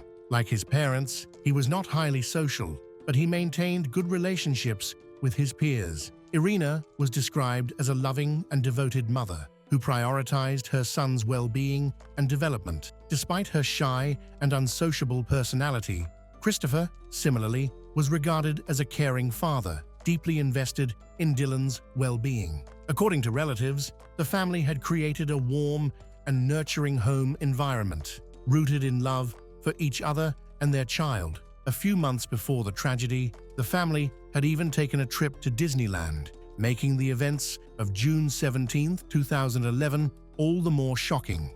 At 9:40 p.m. on that fateful Friday, 44-year-old Christopher called emergency services. He calmly confessed to killing his wife and son with a baseball bat, stating that both were dead and refusing to offer any first aid. His cold and detached tone during the call was unsettling, as if he were discussing something mundane. He gave a detailed account of the crime, describing how he had killed Irina by beating her to death before attacking their son Dylan. He even supplied his personal information and the family's home address, thanked the dispatcher, and hung up. Emergency responders rushed to the Moyer family home, where they encountered a chilling scene. When no one answered the door, authorities initially suspected Christopher had barricaded himself inside and might be armed. A note taped outside listed the names and contact details of relatives, suggesting that Christopher had prepared for what was to come. Neighbors began to gather, watching the tense situation unfold. The police believed Christopher might resist arrest, but then someone noticed one of the family's cars was missing. This raised the possibility that Christopher had fled. By 2 a.m., officers entered the home through an open garage door. They proceeded cautiously, weapons drawn, but found no one alive inside. Instead, they were met with a gruesome scene. On the second floor, they discovered two bodies, 7-year-old Dylan and 39-year-old Irina. Both had suffered severe head trauma from a blunt object, their skulls brutally disfigured. Irina's body was found in the bathroom adjacent to the main bedroom. Bloodstains and drag marks suggested that her body had been moved there after the attack. A towel was also placed over her face, a gruesome detail that added to the haunting scene. Christopher, however, was nowhere to be found. Dylan's room was nearby. He was found in his bedroom with injuries similar to those of Irina. A bloody baseball bat, believed to be the murder weapon, was lying next to his body. The bat was sent to a lab for analysis, as the caller on the emergency line had predicted. The police activity quickly attracted the attention of the neighbors, especially Rose, who was close to the family. When Rose goes to find out what is going on, she is horrified by the brutal attack on the Moyer family, and is even more shocked when she hears Christopher confess over the phone that he killed his own family. The police immediately questioned Rose, hoping she might have heard or seen something since she was at home during the time of the murders. However, Rose stated that she hadn't heard any screams or disturbances, only the sound of a car engine leaving the Moyer residence, which she assumed was Christopher fleeing the scene. She also noted that she hadn't noticed anything unusual or any warning signs of such a violent event. Rose shared detailed information about the family, with the police being particularly interested in Christopher, who was missing. They needed to determine the direction he might have gone in and whether he had taken a weapon with him, as one neighbor had suggested. Christopher had reportedly told the emergency dispatcher that he planned to wait for the police to arrive. Yet, for reasons unknown, he was gone by the time officers reached the crime scene. Rose described Christopher as calm and introverted, adding that she couldn't imagine him committing such an atrocity. She noted that, although he wasn't very affectionate towards his wife, they seemed happy in public, and she had never seen him argue with his wife or scold his son. Forensic experts and detectives thoroughly combed the crime scene, working to piece together what had transpired. No signs of a break-in were discovered, and all the available evidence pointed to Christopher's responsibility for the attack. Fearing that his mental state had deteriorated and that he might harm someone else, authorities launched an urgent manhunt. Despite this, Christopher's actions didn't fit the profile of a typical serial killer or maniac. 2 hours after police arrived at the house, they were still searching intensively for Christopher. They tried reaching him on his mobile phone, but he didn't respond to any calls. During the investigation, security footage from a nearby camera captured Christopher's car, narrowing down the potential routes he could have taken. Road services and patrol units were alerted and stationed at strategic points in an effort to intercept him. Yet Christopher seemed to have vanished. At 12:56 a.m., a witness from a neighboring town called Hadborough rang the police. The caller, a train engineer, reported finding a body on the railway tracks. Tragically, the man on the tracks matched Christopher's description. According to the engineer, the train was unable to stop in time to avoid hitting the man. Authorities arrived at the scene and found a body later identified as Christopher through documents found in his possession. His pocket contained $300 in cash and car keys. A dark Toyota Camry, registered to Christopher, was located near the railroad crossing. The police concluded that Christopher had deliberately ended his life shortly after the murders. He appeared to have been familiar with the train's schedule and intentionally positioned himself on the tracks to coincide with the arrival of an oncoming train. As a result, the entire Moyer family died, leaving many unanswered questions about this horrific incident. Irina's parents, along with her brother and sister-in-law, were in a neighboring town when the news broke. The police contacted them to inform them of the deaths of Irina, Dylan, and Christopher. During questioning, the family revealed that the Moyers had planned to visit them that weekend. According to their plans, Christopher, Irina, and Dylan were supposed to drive over on Saturday night. After the visit, Dylan was meant to stay with his grandparents for a few days, while his parents spent time alone together, with the grandparents later returning Dylan home. The tragic events, however, unfolded just days before this planned visit. Shortly before the tragic events, Irina's parents tried to call her, but their calls went unanswered. They were not overly concerned, assuming the family had gone to bed early to prepare for their long journey. Relatives of theirs stated that they had spoken with the Moyers on Friday morning, when both Irina and Christopher seemed cheerful and did not mention any issues. They were busy making final preparations for their trip. Neither Irina nor Christopher had a history of mental health problems, which made the tragic events even more shocking. Christopher's parents were also informed of the tragedy. His father reported speaking with him on the same day and noted nothing unusual or alarming. Christopher had mentioned extending a contract with a major client, which made him optimistic about his upcoming weekend plans and improving his financial situation. Their family had been dealing with financial struggles recently due to the instability of freelance work. Christopher had expressed concerns about potentially losing their home, but the issue appeared to have been resolved. It seemed he was simply worried that such financial difficulties could return. When friends and family were questioned, none could provide a motive for the tragedy. Christopher, described as a loving husband and father, seemed incapable of such violence. What could have driven him to kill his entire family and take his own life? Their family was private, rarely sharing details of their personal lives. The medical examiner's office conducted autopsies on Irina and Dylan. Both were found to have died from multiple blunt force head injuries inflicted with extreme force and determination. However, these findings provided no insight into why Christopher, a man with no history of depression or violent tendencies, would commit such a horrific act. Family members described Irina as loyal to her husband, leading a quiet life with minimal social interactions beyond her neighbors and her child's teachers. Their relationship was considered healthy and loving. Christopher was seen as a hard-working man who provided for his family and never displayed depressive behaviors or violent tendencies. Adding to the mystery, Christopher left no suicide note to shed light on what led to this devastating act. Key documents found in the house revealed crucial details. Investigators discovered that the family was at risk of losing their $450,000 home.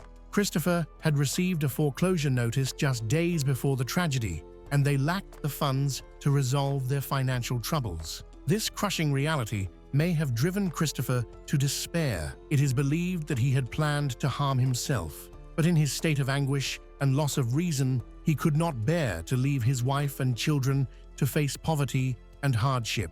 He may have convinced himself that killing his family was a way to shield them from future suffering. Despite this theory, the exact motive remains uncertain. Detectives carefully examined all evidence and consulted psychiatric experts on such behavior. Typically, such actions are linked to underlying mental health problems. However, Christopher had no diagnosed mental health illnesses and exhibited no signs of significant struggles beforehand. Relatives shared that Christopher had been deeply stressed by financial issues. Their family had previously faced the threat of losing their home in 2006, but succeeded in overcoming the challenge. The family lived modestly, but this time, the situation appeared dire and irreparable.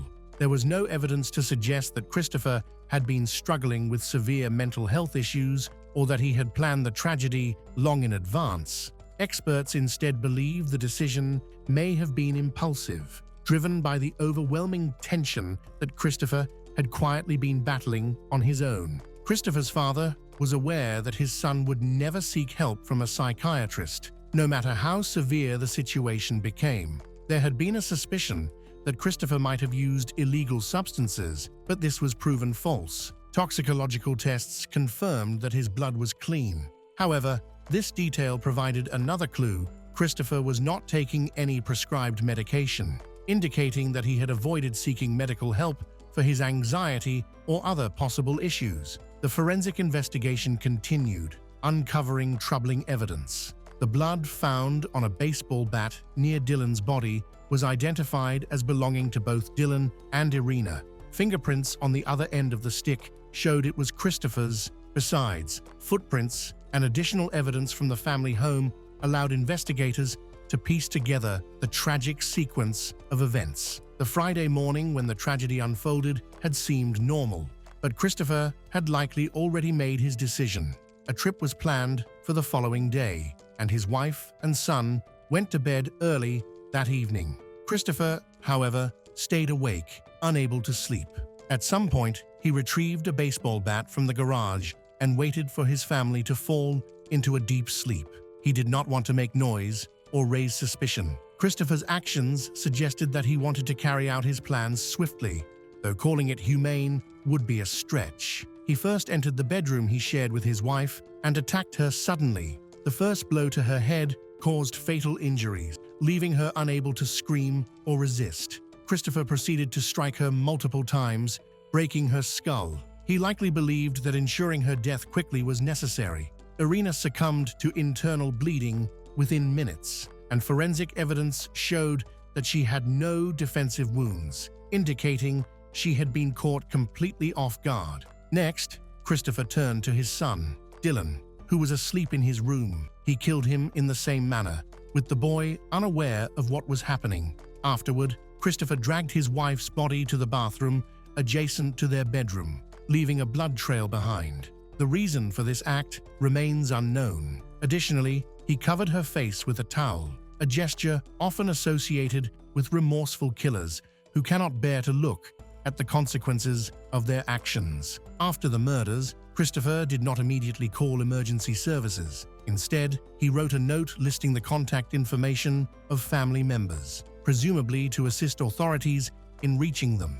He also sent a text message to his father, apologizing. At the time, his father had no idea what had occurred and did not understand the gravity of the message. The violent events were entirely unexpected and shocking, even to those closest to Christopher. After bidding farewell to his family and leaving behind clues, Christopher called 911 to confess his actions. However, he did not wait for the police to arrive. He needed to act quickly to position himself at a reachable section of the train tracks before it was too late. This urgency may explain why he left no explanation for his actions in his note. He also chose not to leave a will, possibly because the family possessed very few valuables. Only 2 cars remained. Their most valuable property had already been lost, and they had no savings. A key document found in the house provided critical insight into the double murder. It revealed that the family had been struggling with financial problems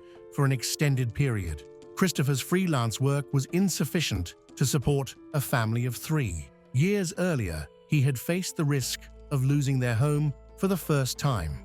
Thankfully, they managed to make the necessary payments in 2006 and kept their house. However, their financial situation deteriorated further in 2010. By September of that year, debts were mounting once again. Family members and neighbors suspected that the financial troubles were linked to money and real estate. Unfortunately, Christopher had kept his struggles private and did not ask for help, so no one realized how severe their situation had become, not even his relatives. Psychiatric experts concluded that Christopher decided to kill his family when he realized they were unable to escape their financial difficulties. In his distorted reasoning, he believed that taking their lives was the only way to spare them from a life of poverty. His disturbed state of mind led him to view this act as a twisted form of mercy. After the investigation was concluded, the case was closed.